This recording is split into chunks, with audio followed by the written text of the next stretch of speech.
وكفى وسلام على عباده الذين اصطفى أما بعد فأعوذ بالله من الشيطان الرجيم بسم الله الرحمن الرحيم إن الله اشترى من المؤمنين أنفسهم وأموالهم بأن لهم الجنة صدق الله مولانا العظيم محترم و مکرم حضرات علماء کرام মুআজ্জাজ হাজিরিন আজিজ তালাবা এবং পর্দার মধ্যে যে সমস্ত মা ও বোনরা বসা আছেন, এই মুহূর্তে আমাদের সকলের জন্য একটা খুশির কথা যে আল্লাহ পাক আমাদেরকে একদিনই মাহফিল ইসলাহি জলসার মধ্যে আসার এবং বসার তৌফিক দিয়েছেন। এজন্য সকলেই আল্লাহ পাকের শুকর আদায় করি, আলহামদুলিল্লাহ। আমার ভাই দোস্ত, আমাদের মজলিসগুলো যেখানেই হয় নাম ইসলাহি মজলিস, ইসলাহি জলসা। আর ইসলাম এমন একটা জিনিস যেটা ফরজ, আলেম হোক গায়রে আলেম হোক, সব তবকার মানুষের জন্য ইসলাম ফরজ। এবং ফরজ ও ফরজে কিফায়া না, বরং ফরজে আইন। তার কারণ হলো যে আমরা যারা মুসলমান হিসেবে আছি, আমরা সকলেই জান্নাতে যেতে ইচ্ছুক। আলেম হোক গায়রে আলেম হোক, সব তবকার মানুষ। আর জান্নাতে যাওয়া নির্ভর করে ইসলাহের উপরে। ইসলাহ যদি না হয় তাহলে কোনো ব্যক্তি প্রাথমিকভাবে জান্নাতে যাইতে পারবে না। তবে ইসলাহ বিভিন্ন জিনিসের, তার ভিতর থেকে কিছু রোগ এমন আছে যে ওই রোগগুলো যদি থাকে তাহলে সে নাউজুবিল্লাহ মিন যালিক জান্নাতে যাইতেই পারবে না। এমন রোগও আছে যেই রোগ মানুষকে জান্নাত থেকে চিরতরে মাহরুম করে দেয়, এরকম রোগও আছে। আবার এমন রোগও আছে যেই রোগগুলো, যেই গুণগুলো খারাপ গুণ, ওই গুণ থেকে আল্লাহ পাক পবিত্র করার জন্য তাকে জাহান্নামে দিবে, পবিত্র করার জন্য জাহান্নামে দিবে। এজন্য এদেরকে বলা হয় উসাতুল মুমিনিন, অর্থাৎ মোমেন কিন্তু আসি। মোমেন কিন্তু আসি, আসি মানে নাফরমান। অর্থাৎ তার আমল নামার মধ্যে এমন কিছু ত্রুটি আছে যেই ত্রুটিগুলো সে করছে, আর সে যদি ইচ্ছা করত এর সংশোধন করতে পারত। ত্রুটির কাজ করছে, সংশোধন করে নাই। এ না করার কারণে সেই ব্যক্তিকে সাজা ভোগ করতে হবে। এদের নাম হলো উসাতুল মুমিনিন। আসির বহু বচন উসাত, অর্থাৎ ওই সমস্ত মুমিন যারা কি করছে, আল্লাহর নাফরমানি করছে। সেই নাফরমানি অনুযায়ী তাদের সাজা হবে। সেই সাজা ভোগ করে ঈমান যেহেতু আছে, ঈমানের বরকতে সে জাহান্নাম থেকে বের হয়ে জান্নাতে চলে যাবে। কিন্তু জাহান্নামে তো গেল দোস্ত, আর জাহান্নাম তো কোনো মামুলি জিনিস না। জাহান্নাম অনেক বেশি কঠিন জায়গা, অনেক বেশি কঠিন। এজন্য আপনাকে এবং আমাকে বুঝতে হবে যে ইসলাম কিসের, কিসের ইসলাম। তো আমি বলতেছিলাম আমার দোস্ত যে এই ইসলাম আমাদের সকলের জন্য ফরজ, আলেম গায়রে আলেম সব তবকার মানুষের জন্য ফরজ। পুরুষদের জন্য ফরজ, মহিলাদের জন্য ফরজ। মাদ্রাসার মুহতামিমের ফরজ, তালিবে ইলমের ফরজ। মাদ্রাসার মুহতামিমের ফরজ বাবুর্চির জন্য ফরজ। মাদ্রাসার মুহতামিমের জন্য ফরজ দারোয়ান যে চৌকিদার থাকে তার জন্য ফরজ। কিন্তু এই বিষয়টা যত বেশি গুরুত্বপূর্ণ, দুঃখজনক কথা হলেও সত্য, এর দিকে তত বেশি মানুষের অবহেলা। বরং এই লাইনকে অনেক মানুষ গায়রে জরুরি মনে করে। এই জন্য আমি ওই দিন কোথাও যেন মাদ্রাসার ওলামা তোলাবাদের মাঝে আলোচনা ছিল, সেখানে বলছিলাম যে আমার দোস্ত, আমরা এই যে মাদ্রাসায় পড়ি, দাওয়াত তাবলীগের মেহনত করি, আর যে যাই কিছু করি, সকলের উদ্দেশ্য তো একটাই, যেটা এই যে বাচ্চা পড়তেছিল, যে বাস লা ইলাহা ইল্লাল্লাহ, অর্থাৎ আল্লাহ ছাড়া কোনো মাবুদ নাই, আল্লাহ রাব্বুল ইজ্জতের সাথে সম্পর্ক করা। লা মাকসুদা ইল্লাল্লাহ, লা মাবুদা ইল্লাল্লাহ, লা মাতলুবা ইল্লাল্লাহ।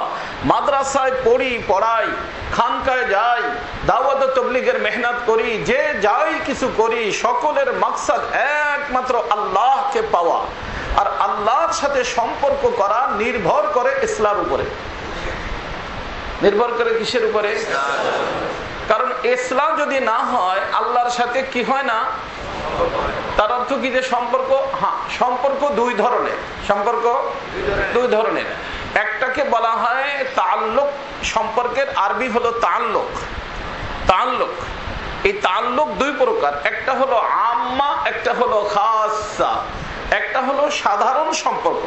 সাধারণ সম্পর্ক তো এই কায়নাতের আল্লাহ পাক যত মখলুক বানাইছেন সব মখলুকের সাথে।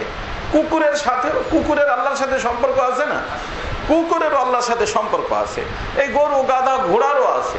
কিন্তু মানুষের সম্পর্ক কি এমন যে কুকুরের সম্পর্ক মাওলার সাথে আছে? কারণ সে তার মালিককে মানে, সম্পর্ক আছে। আমারও সম্পর্ক আছে, কিন্তু আমার সম্পর্কটা, মানুষের সম্পর্কটা, মানুষের ভিতরে আবার অমুসলিম যারা, তাদেরও তো সম্পর্ক আছে। আমি গত সপ্তাহে বা কখনো আপনাদেরকে শুনেছি যে ইব্রাহিম আলাইহিস সালাতু ওয়াস সালাম এক ভিক্ষুক বিচারাকে অগ্নি পূজক খানা দেন নাই। যেহেতু সে অগ্নি পূজক, আল্লাহ পাকের পক্ষ থেকে ওহী আসছে। ওহী আসছে যে, হে ইব্রাহিম, তুমি কি করলা? 80 বছর পর্যন্ত তাকে আমি খাওয়াইতেছি, সে অগ্নি পূজা করতেছে, আমি তার খানা কখনো বন্ধ করি নাই, তুমি এক টাইমের খানা তাকে দিতে রাজি হলে না? বুঝে আসছে না? তো আমার দোস্ত, আল্লাহর সম্পর্ক আছে আল্লাহর বান্দা হিসেবে, আর বান্দার সম্পর্ক আছে আল্লাহর সাথে, সব বান্দার আছে। কিন্তু মানুষের সম্পর্ক কি এমন? মানুষের তো আল্লাহ পাকের স্পেশাল মাখলুক, আর এই স্পেশাল মাখলুকের সম্পর্কটাও কেমন সম্পর্ক? স্পেশাল সম্পর্ক। হ্যাঁ হ্যাঁ, এর নাম তাআল্লুক, খাস, বিশেষ সম্পর্ক। মানুষ অনেক সময় বলে না যে ভাই অমুকের সাথে আমার বিশেষ সম্পর্ক, বলে না? তো আল্লাহর সাথে আপনার আমার সম্পর্কটা কেমন হইতে হবে? বিশেষ সম্পর্ক। আর এই বিশেষ সম্পর্কের নামই হলো বেলায়েতে খাসা। এজন্য বেলায়েত দুই প্রকার, বেলায়েতে আম্মা, বেলায়েতে খাসা। আল্লাহর সাধারণ বন্ধু হওয়া, আল্লাহর বিশেষ বন্ধু হওয়া, তাই না? আমরাও তো তাবির করার ভিতরে, ব্যাখ্যা দেওয়ার ভিতরে আমরা বলি যে সে আমার বন্ধু, আর একজন বলে ভাই সে আমার অন্তরঙ্গ বন্ধু, তাই না? দুইটার ভিতর পার্থক্য আছে না? নাকি একই? সে আমার বন্ধু, কয় যে আপনার ভালোবাসা তো আমার একেবারে অন্তরের অন্তঃস্থলের মধ্যে, আর একেবারে ভিতরে। এই জন্য এক আল্লাহর বান্দা বলছে না যে হাওয়াল আহিব্বাতে মিনহু ফি সাউদাইহি আজলুল আওয়াজিল হাওলা কলবি তাইহি। এক আশিক বেচারা, দুনিয়াবি আশেক, কোন লেডির উপরে আশেক হয়েছে। মানুষ যখন কারো পর আশেক হয়, তখন মানুষ কিন্তু বিভিন্ন কথা বলে, বলে না? তুই এরকম, তুই অমুক মানুষের ছেলে, তুই এই ঘটনা কিভাবে ঘটালি, বলে না? কিন্তু ওর কিন্তু আসলে শুনেও শোনে না। তো ওই ধরনের এক পাগল বলতেছে আজলুল আওয়াজিল হাওলা কলবি তাইহি। বিভিন্ন মানুষ যে বিভিন্ন আলোচনা করে, তাদের আলোচনাটা আমার দিলের বাহির দিয়ে ঘুরতে থাকে। কোন দিক দিয়া? দিলের বাহির দিয়া। আর ওই যে আমি যাকে ভালোবাসি, ওর ভালোবাসা তো একেবারে আমার দিলের ভিতরে, যার কারণে এই মানুষের আলোচনা, সমালোচনা ওখানে টাচই হয় না যে কোনো ধরনের আসর করবে, কারণ ও তো একেবারে ভিতরে বয়ে রয়েছে। কোথায়? দিলের ভিতরে। কথাটা কি বুঝছেন? পাগলের কথা। তো আসলে এইটা হওয়া দরকার ছিল মাওলানা পাকের, হওয়া দরকার ছিল কার? দিলের যে মালিক তার। যে দুনিয়ার মানুষ যে যাই কিছু বলুক, সারা জাহাঁ খেলাফ হো পরওয়ানা চাহিয়ে, পেশে নজর তো মর্জি জানা না চাহিয়ে। বিশ্বের মানুষ যে যাই কিছু বলুক, এতে আমার কি আসে যায়? আরে আমি তো আমার মৌলার দেওয়ানা, বাস আমি আমার মৌলা ছাড়া কিছু বুঝি না। বুঝে আসছে না? হওয়া দরকার ছিল তো এইটা, কিন্তু সেখানে নাপাক গান্দা জিনিসের মহব্বতকে এইভাবে প্রচার করা, প্রকাশ করা পাগলামি ছাড়া তো আর কিছু না। তো এই জন্য আমার দোস্ত, আমি বলতেছিলাম যে মহব্বত দুই ধরনের, একটা হলো আম মহব্বত, আর একটা হলো খাস মহব্বত। তো আল্লাহর সাথে বন্ধুত্বটা হবে কেমন বন্ধুত্ব? খাস বন্ধুত্ব, বিশেষ বন্ধুত্ব। ওই বিশেষ বন্ধুত্ব হইতে হলে আমার দোস্ত, আপনাকে এবং আমাকে সব ধরনের রোগ মুক্ত হতে হবে। কি মুক্ত? রোগ মুক্ত। আর এই রোগ মুক্ত হওয়ার নামই ইসলাহ হওয়া। রোগ মুক্ত হওয়ার নাম ইসলাহ হওয়া। তবে দেহের রোগ না। আমি আগে বলছি, আপনাদেরকে বারবার বলছি যে দেহ আমাদের সাবজেক্ট না। এটা হলো দুনিয়াবি যে সমস্ত ডাক্তার সাহেবান আছেন, তাদের সাবজেক্ট হলো মানব দেহ, আর আমাদের সাবজেক্ট হলো মানুষ। আমাদের সাবজেক্ট কি? আমরা দেহকে সুস্থ করার কোনো কিচ্ছু জানি না। তা যদি জানতাম তাহলে আমি তো কতগুলো ওষুধ খাই ভাই, কতগুলো ওষুধ খাই। এগুলো আমার হাতে নাই, এটা কোনো ব্যাপার না। আর এই দেহকে সুস্থ রাখা না রাখা আল্লাহর ইচ্ছার উপর নির্ভর করে, বুঝছেন? ওষুধপত্র খাবেন, সুন্নতের নিয়তে খাবেন, কিন্তু যা হওয়ার তা হয়েই যাবে, যা হওয়ার তা হয়ে যাবে। আর এটা হইলেও কোনো কিছু আসে যায় না, না হইলেও কিছু আসে যায় না। কথা বুঝছেন? এই রোগে রোগী হইয়া যদি কোনো ব্যক্তি মরে যায়, মরবেই তো একটা রোগে, না একটা সগীরা গুনাহ নাই। কিন্তু আমার দোস্ত, মানুষের যে রোগগুলো হয়, ওই রোগ নিয়ে যদি কোনো ব্যক্তি তওবা না করে মরে যায়, তাহলে আল্লাহ পাক কিছু রোগ এমন আছে, কিছু রোগ এমন আছে যে যেই রোগ নিয়ে মরলে জাহান্নাম ছাড়া উপায় নাই। লা নুকিমু লাহুম ফালা নুকিমু লাহুম ইয়াউমাল কিয়ামাতি ওয়াজনা। তার অর্থ শিরকের রোগ। তার অর্থ কিসের রোগ? কলবের ভিতরে কি আছে? শিরক। কলবের ভিতরে কি আছে? শিরক আছে, মুশরিক। আল্লাহ পাক বলবেন বেলা হিসাব জাহান্নামী, বেলা হিসাব জাহান্নামী, জাহান্নামে চলে যাবে এবং জাহান্নামে চিরদিন থাকবে, চিরদিন জাহান্নামে। কিন্তু আমার দোস্ত, এই রোগ ছাড়া, শিরিক রোগ ছাড়া যে কোনো রোগে যে কোনো ব্যক্তিকে ধরতে পারে। ওই রোগে যদি কোনো ব্যক্তিকে ধরে, ইয়াগফিরু লিমান ইয়াশা ওয়া ইউআযযিবু মান ইয়াশা। আল্লাহ পাক যাকে চাবেন মাফ করে দিবেন, আবার যাকে চাবেন সাজা দিবেন। তো বোঝা গেল ও দোস্ত, খুব মনে রাখবেন, আমার প্রিয় মুর্শিদ কুতবুল আলম আরিফ বিল্লাহ হযরত মাওলানা শাহ হাকিম আখতার সাহেব নব্বরাল্লাহু মারকাদহু যেন বলতেন, हर गुनाह में तासीर है ताजीब की और हर नेकी में तासीर है मगफिरत की। যে কোনো নেকির কাজের মধ্যে ওর তাসির হলো মাগফিরাত করায় দিতে পারে। যে কোনো নেকি, ছোট হোক বড় হোক, সে কি করায় দিতে পারে? মাগফিরাত করায় দিতে পারে। একটা সাজাওয়ালা মানুষ, সাজার উপযুক্ত সে, কিন্তু একটা নেকি তার এমন আছে যেই নেকি তাকে কি করায় দিতে পারে? সে নেকি কোনো বড় জরুরি না, কারণ আল্লাহ তো আল্লাহ, আল্লাহ তো আল্লাহ, আল্লাহ হলেন সামাদ। হইতে পারে যে ছোট্ট একটা নেকি, সেই নেকিটাই তার মাগফিরাতের কি হয়ে গেছে? ওসিলা হয়ে গেছে। অনেক কিছু করছে, কোনোটাই কবুল হয় নাই, কোনোটাই কবুল হয় নাই। এজন্য কবুলিয়াত খুব মনে রাখবেন, কবুলিয়াত অনেক বড় জিনিস, কবুলিয়াত অনেক বড় জিনিস। এই জন্য আমাদের বুজুর্গানে দ্বীন বলেন, করতে রাখো আর ডরতে রাখো। মুখস্থ রাখবেন, তালেবে ইলমরা মুখস্থ লিখে রাখবা বাবা, করতে রাখো और डरते रहो और कबूलियत के लिए दुआएं मांगते रहो। करते रहो और डरते रहो, কাম করতে থাকো, ভয় পাইতে থাকো যে যদি আল্লাহ কবুল না করেন, তবে কবুলিয়তের জন্য কি করতে থাকো? দোয়া করো, আল্লাহ কবুল করে নেন, আল্লাহ কবুল করে নেন, আল্লাহ কবুল করে নেন। আর আল্লাহ যদি ছোট্ট একটা আমলও কবুল করে নেয়, ওই আমলটাই তার নাজাতের ওসিলা হয়ে যাবে। বড় একটা কবুল করলেন না, আল্লাহ বলেন না তোর এর ভিতরে এই ত্রুটি আছে। আমরা নিজেরাই তো পুরোপুরি ত্রুটিওয়ালা মানুষ, তাই না? নাপাক মানুষ ভাই। এ নাপাক মানুষ কি করে দিতে পারে আল্লাহকে? আল্লাহ হলেন পাক, আমরা হলাম নাপাক, আমরা কি করে দিতে পারবো বলেন তো দেখি? অতএব আমাদের প্রত্যেকটা কাজ ত্রুটিওয়ালা, সেটা যদি আল্লাহ মেহেরবানি করে কবুল করেন এটা আল্লাহর ইহসান, এটা আল্লাহর কি। আর যদি বলেন না এটা আমার কবুল হলো না, তাহলে কিছু করার আছে? তাহলে কি জুলুম হবে আল্লাহ? কারণ আল্লাহর শান অনুযায়ী কিছুই করা আমাদের দ্বারা সম্ভব না। আমি আপনি তো ছোট মানুষ দোস্ত। রাসূলুল্লাহ সাল্লাল্লাহু আলাইহি সাল্লাম, যিনি মানুষের ভিতরে সবচেয়ে ঊর্ধ্বের মাকাম আল্লাহ তাআলা যাকে দান করছেন, তিনিও বলছে মা আরাফনাকা হাক্কা মারিফাতিক ওয়া মা আবাদনাকা হাক্কা ইবাদাতিক লা উহসি সানাআন আলাইক কামা আসনাইতা আলা নাফসিক। আল্লাহ যেইভাবে আপনার মারিফত অর্জন করা দরকার আমি মুহাম্মদুর রাসূল সেইভাবে আপনার মারিফত অর্জন করতে পারিনি।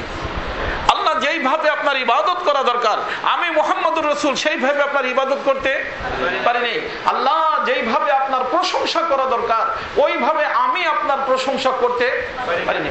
আজকে যদি আমরা সব মানুষ মিলে আল্লাহর প্রশংসা করি, এমনকি গাছপাতা তরুলতা ওগুলো যদি কলম হয়ে যায়, সাগরের পানি যদি কালি হয়ে যায়, আর আল্লাহর প্রশংসাপত্র সবাই মিলে লিখতে থাকি, তারপরেও কি আল্লাহর প্রশংসার হক আদায় হবে?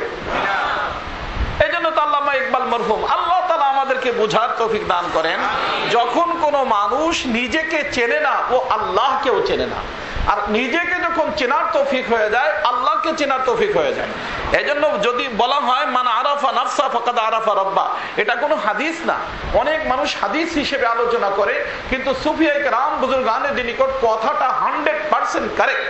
কারণ যেই ব্যক্তি নিজেকে চিনতে পারে, আসতে না, এজন্য ইমাম গাজালি রহমতুল্লাহ আলাইহি আজীব কথা বলতেন যে আমি যতদিন পর্যন্ত চালাক ছিলাম, কি ছিলাম? চালাক ছিলাম। জালালউদ্দিন রুমি রহমতুল্লাহ আলাইহি বলতেন যে আমি যতদিন পর্যন্ত চালাক ছিলাম বিশ্ববাসীকে আমি ইসলাহ করার ফিকির করতাম, যেই দিন আল্লাহ আমাকে জ্ঞান দান করছেন, বুদ্ধিমান হয়েছি, ওই দিন আমি আমার নিজের চিন্তায় পড়ে গেছি, নিজের ইসলাহের চিন্তায় পড়ে গেছি। এ কথা কি বুঝতেছেন? দেখবেন অনেক মানুষের ভিতরে রোগ, এই করে ফেলতে হবে, ওই করে ফেলতে হবে, এই দেশে ওই করতে হবে, ওই দেশে এই করতে হবে। এজন্য আমার একটা আলোচনা আমি ওই চরমোনাইতে করছিলাম, ইসলামী শাসনতন্ত্র আমাদের কায়েম করা দরকার, দুনিয়ার ভিতর অত্যন্ত জরুরি, আমাদের এটা দায়িত্ব এবং এর জন্য মেহনত হওয়া দরকার। যেটা মেহনত মাশাআল্লাহ করতেছেন চরমোনাইওয়ালারা, বিভিন্ন বুজুর্গানে দিন, বিভিন্ন আমাদের ইসলামী সংগঠন করতেছে না, যাতে করে ইসলাম কি হয়ে যায়, কায়েম হয়ে যায়। মাশাআল্লাহ অনেক বেশি জরুরি, করতেছে, করা দরকার। আল্লাহ পাক করুক, তাদের সফল করে দিক, আল্লাহ পাক দোয়াও করি। কিন্তু আমার দোস্ত ওই সমস্ত গুলোর ভিতরে ওইটাকে কায়েম করতে তো একটু লম্বা সময়ের দরকার, তাই না? কিন্তু এই 3.5 হাতের ভিতরে কায়েম করতে কয়দিন দরকার? হ্যাঁ, কয়দিন লাগবে? এখন এই মুহূর্তে যদি সিদ্ধান্ত নেই যে আমার এই দেহকে, দেহের যে খালেক ও মালিক, যত অঙ্গ প্রত্যঙ্গ আছে জাহিরি বাতিনি সমস্ত অঙ্গ প্রত্যঙ্গকে যে রব্বুল আলামিন আমাকে দান করছেন তার হুকুমের বাহিরে আমি পরিচালনা করব না, এটা আমার সিদ্ধান্ত। এর ভিতরে ইসলামী হুকুমত কায়েম হয়ে গেল কিনা? হ্যাঁ, এটা করতে কি লাগবে? আমাদের শেখ হাসিনা বাধা দিবে? হ্যাঁ, বাধা দিবে? পুলিশের লোক এসে ধরে নিয়ে যাবে? বেটা তুই তোর ভিতরে ইসলামী হুকুমত কায়েম করবি কেন? বিদেশের পক্ষ থেকে কোনো ধরনের কোনো আমার উপরে কোনো পাবন্দি আসবে? ইচ্ছা হবে না। এটা করো ভাই, এটা করো। এটা সমস্যা কি? কথা বুঝে আসছে না? কোনটা? এই 3.5 হাত দেহ, এটা একটা রাজত্ব, এটা একটা রাজত্ব। এই জন্য আরশ পাকের ছায়াতলে যে আমার একটা আলোচনা আছে, ছাপছে আরশ পাকের ছায়াতলে 7 প্রকার মানুষকে আল্লাহ আরশ পাকের ছায়া দান করবেন। তার ভিতর দেখবেন আছে যে আমার পীর ও মুর্শিদ কুতবুল আলম আরিফ বিল্লাহ, তার প্রথম নম্বর ইমামুন আদিল, ন্যায়পরায়ণ বাদশাহ। আমার হযরত বলছেন যে ন্যায়পরায়ণ বাদশাহ হওয়ার জন্য কোন ব্যক্তিটা মনে করতে পারে যে হায় আমি তো বাদশাহ তো হইতে পারবো না। দেশের বাদশাহ কয়জন হয়? একজনই পুরো দেশের বাদশাহ, আমাদের আব্দুল হামিদ সাহেব পুরো দেশের বাদশাহ, তাই না? আমি কিভাবে বাদশাহ হব? আমার হযরত বলছেন যে হ্যাঁ, বাদশাহ হওয়া সম্ভব। তোমার যে অধীনস্থ যারাই আছে তুমি তাদেরকে যদি সঠিক পথে পরিচালনা করো, তুমি তাদের বাদশাহ। একজন ফ্যামিলির আপনি বাদশাহ, দেখেন না? একটা মাদ্রাসার একজন বাদশাহ, একটা অফিসের একজন বাদশাহ। আমার হযরত বলেন যে এরকম করতে করতে এরকম যদি কোনো ব্যক্তি আছে যে তার অধীনেও কেউ নাই, অধীনেও কেউ নাই, কিন্তু সে ন্যায়পরায়ণ বাদশাহ হিসেবে আল্লাহর দরবারে উপস্থিত হইতে চায়, এমন ব্যক্তির মনের আশা কিভাবে পুরা হবে? আমার হযরত বলেন যে হ্যাঁ ভাই, তোমার জন্য লাইন খোলা, তোমার জন্য রাস্তা খোলা। কারণ এই যে হাত, পাও, চোখ, কান, নাক, এই সবগুলোকে আল্লাহ পাক তোমার অধীনে করে দিয়েছেন। বুঝে আসছে না? হাতকে, পাওকে, চোখকে, কানকে, নাককে, অঙ্গ প্রত্যঙ্গ, জাহিরি বাতিনি সবগুলো যখন তোমার আল্লাহর হুকুম মতে পরিচালনা করার তৌফিক হবে, এই সমস্ত প্রজার কে সঠিকভাবে পরিচালনা করার তৌফিক হবে। ন্যায়পরায়ণ বাদশাহ দেশ পরিচালনা করে সে যেরকম আল্লাহর আরশ পাকের ছায়া পাবে, এই সমস্ত অঙ্গ প্রত্যঙ্গকে আল্লাহর হুকুম মতে পরিচালনা করার কারণে ন্যায়পরায়ণ বাদশাহ হিসেবে আল্লাহ পাক সেই লাইনের ভিতর তোমাকে দাঁড়ানোর ব্যবস্থা আল্লাহ করে দিবেন। এটা তো সহজ না কঠিন? হ্যাঁ, পারা যাবে না ইনশাআল্লাহ? কি করব? সিদ্ধান্ত নেব যে আমার এই চোখ, আমার হাত, এগুলো কিন্তু আমার না আমি? এই দোস্ত, এগুলো আমার না আমি?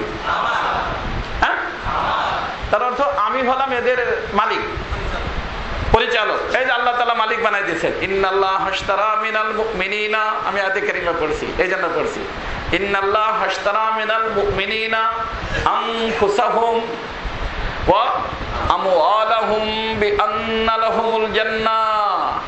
আল্লাহ বলেন, ও মুমিনরা, তোর জান মাল দোনোটা কিন্তু আমার কিনা, জানো কিনা, ভালো কিনা? এক আজীব ব্যাপার,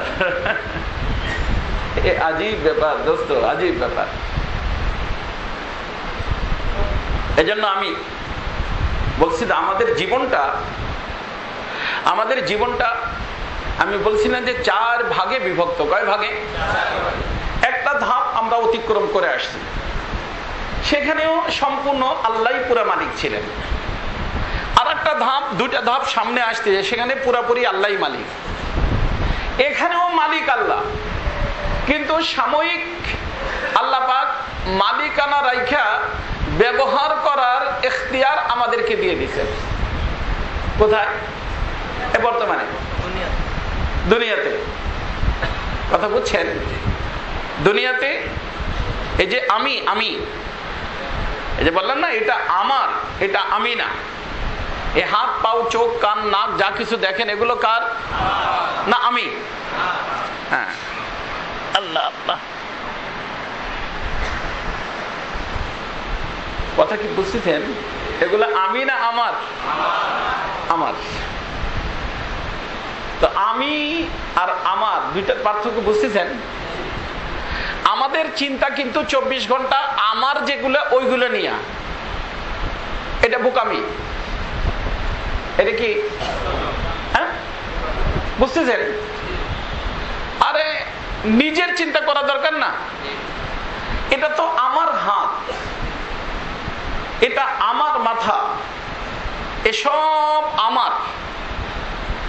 আমি কিসের নাম? রূহের নাম। কিসের নাম? আমি হলো রূহের নাম।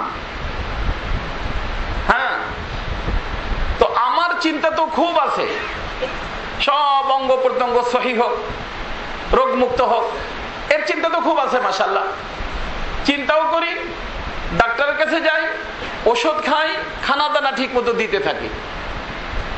একটু খানা দানা একটু দেরি হয়ে গেলে কাজে আমি ক্ষতিগ্রস্ত হয়ে যাবো, ভাই এখন খানা খাইতে হবে, পরে আপনারা সময় দিব। ওটুক চিন্তা তো আছে, কিন্তু সব তো আমার। আর আমি যে ক্ষতিগ্রস্ত হয়ে যাচ্ছি এর চিন্তাই নেই। এই জন্য ওই যে জালালউদ্দিন রুমি রাহমাতুল্লাহ বাণী যে আমি শুনেলাম, আল্লাহ পাক আমাদেরকে বুঝার তৌফিক দান করেন। হযরত বলেন যে যতদিন পর্যন্ত আমি চালাক ছিলাম, কি ছিলাম? চালাক। হ্যাঁ হ্যাঁ, চালাক হয়ে না ভাই। এই জন্য আমাদের মাসিউল্লাহ খান জালালউদ্দিন রাহমাতুল্লাহ বলতেন, মৌলভী চালাক না বনো, হুশিয়ার বনো।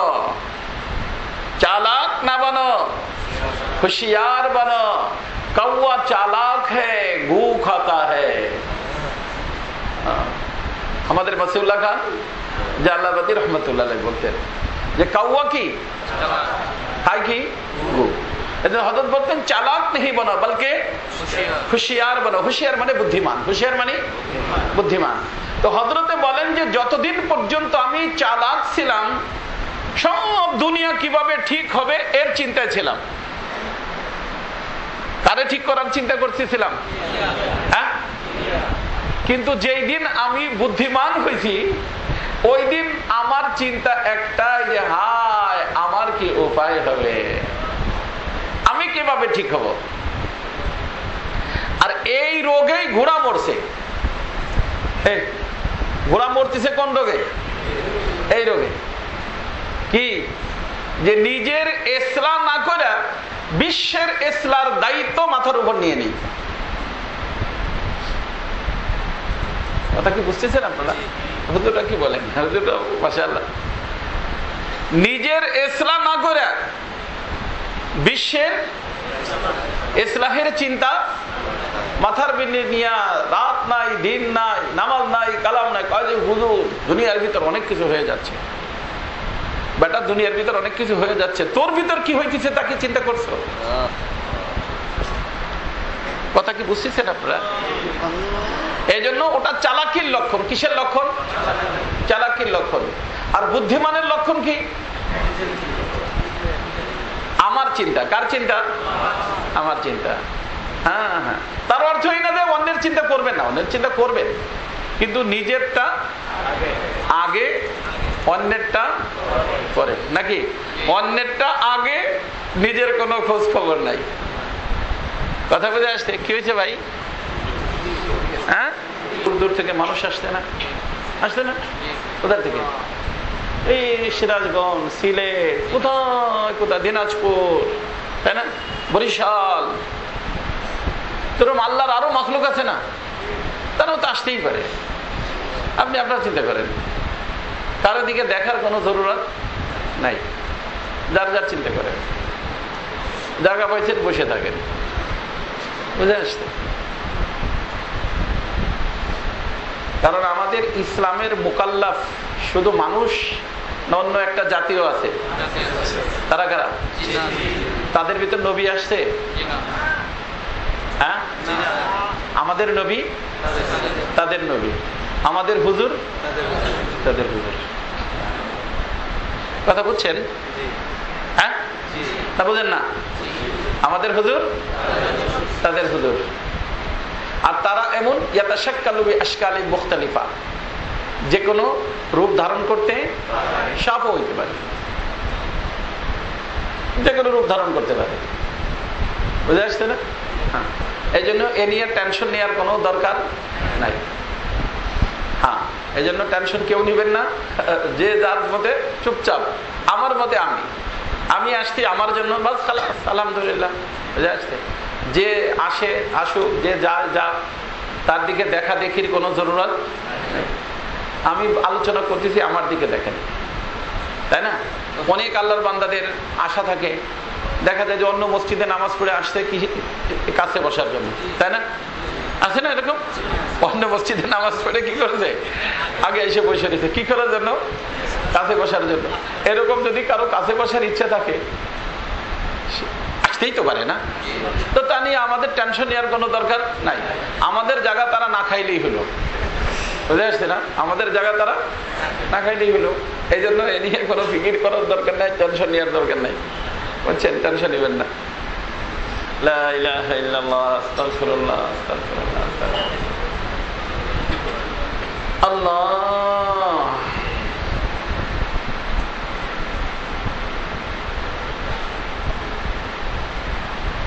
কম দিও, কত দিও না। আমার দোস্ত, আমি বলতেছিলাম যে আল্লাহর সাথে সম্পর্ক করতে হলে, হ্যাঁ, আমি বলছিলাম জালালউদ্দিন রুমি রহমাতুল্লাহ আলাইহির কথা মনে রাখা যাবে না ইনশাআল্লাহ? হযরত কি বলছেন? আজীব কথা। হযরত বলছেন যে আমি যতদিন চালাক ছিলাম, কি ছিলাম? চালাক ছিলাম, দুনিয়ার চিন্তা করতাম, পুরো দুনিয়া কিভাবে ইসলাহ করা যাবে। কিন্তু যেই দিন আল্লাহ বুদ্ধি দিছে, কি দিছে? বুদ্ধিমান হওয়ার তৌফিক দিছে, ওই দিন আমার একটাই চিন্তা, হায় আমার উপায় কি হবে, হায় আমার উপায় কি হবে। আর এই চিন্তাটা এমন একটা চিন্তা, এই চিন্তা যদি কোনো ব্যক্তির ধরে, তখন অন্য মানুষের দোষ দেখার সুযোগই তার থাকে না। অন্য মানুষের দোষ দেখার সুযোগই থাকে না, কারণ সে নিজের চিন্তাই তো সব সময়ের জন্য পাগল। আমার উপায় কি হবে, আমার উপায় কি হবে। এই জন্য আমি বলছি না, আমাদের শাহ মোহাম্মদ আহমদ সাফার তাবরি রহমতুল্লাহ আলাইহি বলতেন, কিসি কো কাল নে মারা কিসি কো হাল নে মারা মুঝে তো ফিক্রে মাআল নে মারা। একজন খুব বলতে পারে, বলা নিয়ে ব্যস্ত, আর একজন অনেক তার হালের উপরে ব্যস্ত, কিন্তু আমি শাহ মোহাম্মদ একটা চিন্তার ভিতরে একেবারে ভুলে যাচ্ছি, শেষ হয়ে যাচ্ছি যে হায় আমার শেষবারে আমার আল্লাহর সামনে যখন আমার এই 4 ধাপের শেষ ধাপ কি ওয়াল বাসি বাদাল মউত, 4 ধাপের শেষ ধাপ কি ওয়াল বাসি বাদাল মউত। আল্লাহ পাকের সামনে যে আম্মা মান খাফা মাকাম রাব্বিহি, আমি যখন আমার আল্লাহর সামনে যে দাঁড়াবো তখন আমার আল্লাহ আমার দিকে তাকায়া সন্তুষ্টির প্রকাশ করবেন না আমার আল্লাহ আমাকে দেখে অসন্তুষ্ট হইয়া দৃষ্টিকে নিচু করে নেবেন। কথা অপেক্ষায় আছি, ওই চিন্তায় আছি, কারণ যাদের উপরে সন্তুষ্ট হবেন তাদেরকে আল্লাহ জান্নাতের টিকিট দিয়ে জান্নাতে পাঠিয়ে দিবেন, যাদের পর আল্লাহ অসন্তুষ্ট হবেন জাহান্নামের টিকিট দিয়ে তাদেরকে জাহান্নামে পাঠিয়ে দিবেন। ওই দিনটায় আমার উপায় কি হবে, আমি এই এক চিন্তার ভিতরে সব সময়ের জন্য আছি। কথা কি বুঝে আসছে না? এটা কার কাজ? বুদ্ধিমানের কাজ। কার কাজ? বুদ্ধিমানের কাজ। আল্লাহ পাক আমাদেরকে বুদ্ধিমান হওয়ার তৌফিক দান করুন। আর আমি তার জন্য বলছি যে এটা একেবারে সহজ ব্যাপার, এই মুহূর্তে আমরা সিদ্ধান্ত নিতে পারি। যে কোনো ইসলামী পার্টি আপনি করেন, আমার পক্ষ থেকে কোনো নিষেধ নেই, করেন, মাশাআল্লাহ, ভালো কাজ করবেন, কিন্তু একটা সিদ্ধান্ত তো নিতে পারি যে আমার এই 3.5 হাত দেহের মালিক আল্লাহ আমারে বানাই দিয়েছেন। আর মালিক বানাই দিয়েছেন মানে কি? আমানত রাখছেন। মালিক বানাই দিয়েছেন মানে কি? আর বলছেন কি যে আমার দেওয়া আমানতকে আমার হুকুম মতে ব্যবহার করবা। এর নাম মুকাল্লাফ হওয়া। এর নাম কি? তো আমরা এখানের আগের যে ধাপটা সেখানে মুকাল্লাফ ছিলাম না, আর এখানের পরের যে 2 ধাপ সেখানেও মুকাল্লাফ থাকবো না।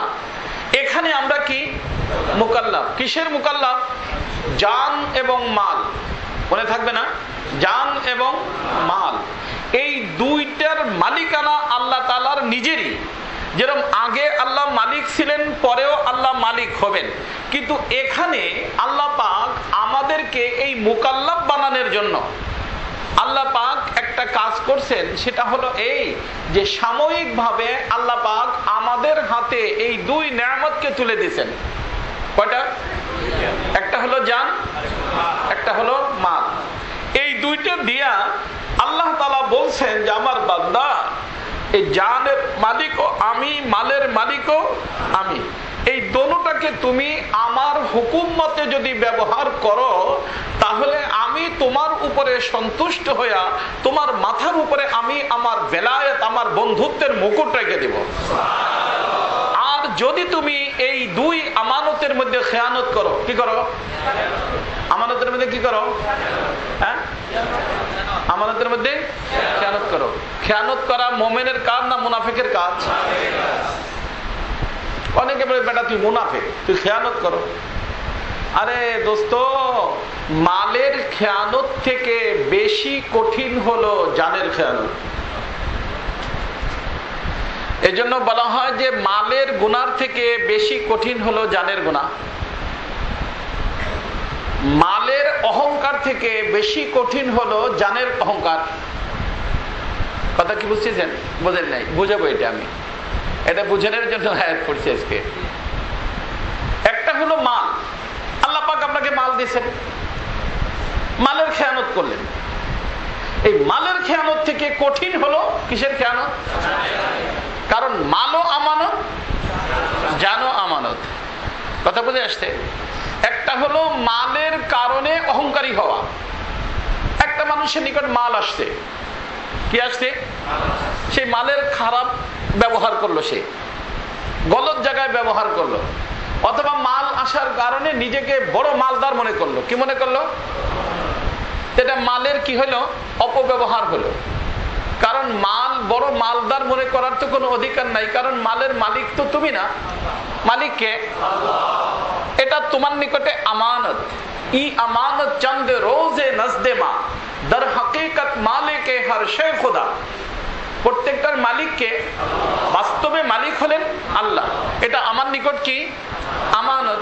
তো একজনের নিকটে আমানত 1 লাখ টাকা রাখছে, একজন নিকট আমানত 10,000 রাখছে, একজন নিকট 1 কোটি রাখছে।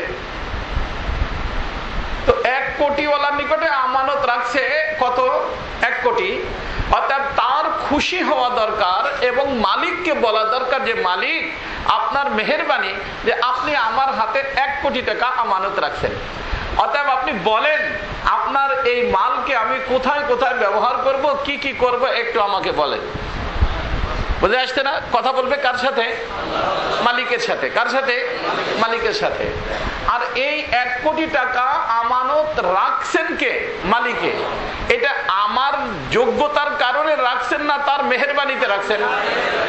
হ্যাঁ, তার মেহেরবানিতে রাখছেন। অর্থাৎ এখানে এই 1 কোটি টাকার আমানত আমার নিকটে থাকার কারণে আমাকে অহংকারী হওয়ার কোনো সুযোগ নাই। কারণ যিনি দিতে জানেন তিনি নিতেও জানেন। যিনি দিতে জানেন, মনে থাকবে তো না ইনশাআল্লাহ? মনে রাখতে হবে সবসময়, যিনি দিতে জানেন তিনি নিতেও জানেন। তো যদি আবার নিয়ে নেন, ওই যে 10,000 টাকাওয়ালারে আপনার 1 কোটি টাকা দিয়ে দেন আর আপনাকে 10,000 টাকাও না দিয়ে খালি হাত করে দেন, তাহলে আপনার আর আমার করার মতো কিছু আছে? হাইকোর্টে, সুপ্রিম কোর্টে যে কেস করা যাবে? হ্যাঁ, প্রধানমন্ত্রীর নিকট যে কমপ্লেন করা যাবে যে আমাকে একেবারে নিঃস্ব করে দিছে, আপনি এই ব্যাপারটা একটু বিশেষভাবে দেখেন, এটা বলা যাবে? হ্যাঁ, সুযোগ আছে। তাহলে তাহলে করার কি? অতএব 1 কোটি হোক, 10 কোটি হোক, 20 কোটি হোক, যাই কিছু রাখুক, এটা তার মেহেরবানি, এটা তার মেহেরবানি। অতএব এর কারণে আমাকে বড় মনে করা যাবে না, বরং তার বড়ত্ব গাইতে হবে। তার কি? আল্লাহ তোমার মেহেরবানি, আল্লাহ তোমার মেহেরবানি, আলহামদুলিল্লাহিল্লাযী বিনি'মাতিহি তাতিম্মুস সালিহাত। আল্লাহ তোমার মেহেরবানিতে সবকিছু হয়েছে, আল্লাহ তোমার মেহেরবানিতে সবকিছু হয়েছে। বারবার খালি বলতে থাকবে, বারবার বলতে থাকবে। কথাটা কি বুঝে আসছে? এর নাম শুকর, এর নাম শুকর। বারবার বলতে থাকবে আল্লাহ তোমার মেহেরবানি, আল্লাহ তোমার মেহেরবানি, এর নাম শুকর। আর আল্লাহ বলেন তুই শুকর আদায় করবি, তোরকে আমি আরো বাড়াই দেবো, আরো দেবো, আরো দেবো। যত শুকর তত বাড়তি, যত শুকর তত বাড়তি। লাইন শাকারতুম লাযিদান্নাকুম।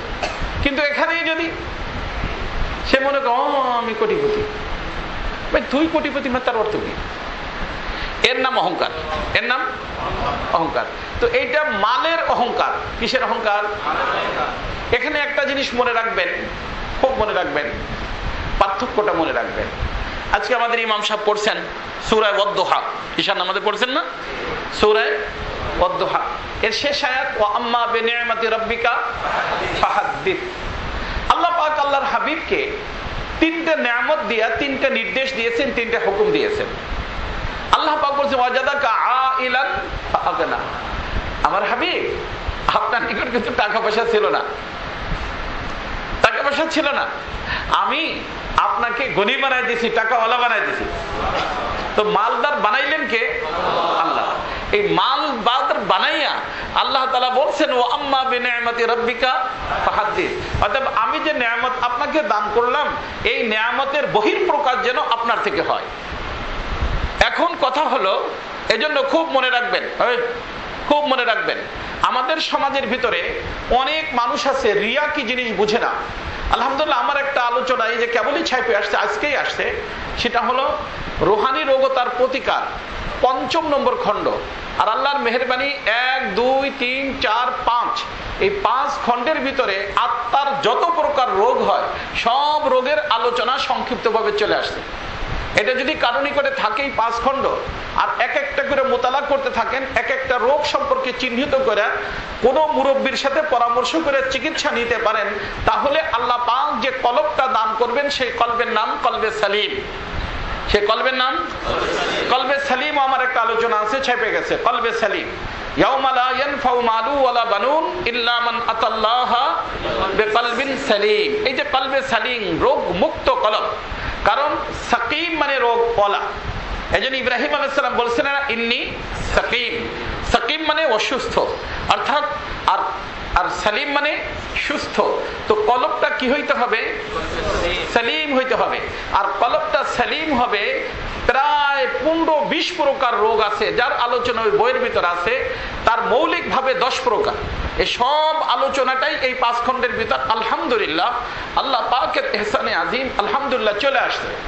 এবং এটা যদি দেখেন এবং যদি ট্রিটমেন্টের উদ্দেশ্য থাকে, কোনো মুআলিজ, কোনো এই ব্যাপারে আল্লাহ পাক যাদেরকে যোগ্যতা দান করছেন তাদের সাথে সম্পর্ক রাখা, ইসলাহী সম্পর্কে রাখা, এক একটা সম্পর্কে তার থেকে জিজ্ঞাসা করা, সংক্ষিপ্ত আলোচনা ওখানেও আছে, কিন্তু বিস্তারিতভাবে বোঝার জন্য কোনো ডাক্তার দরকার।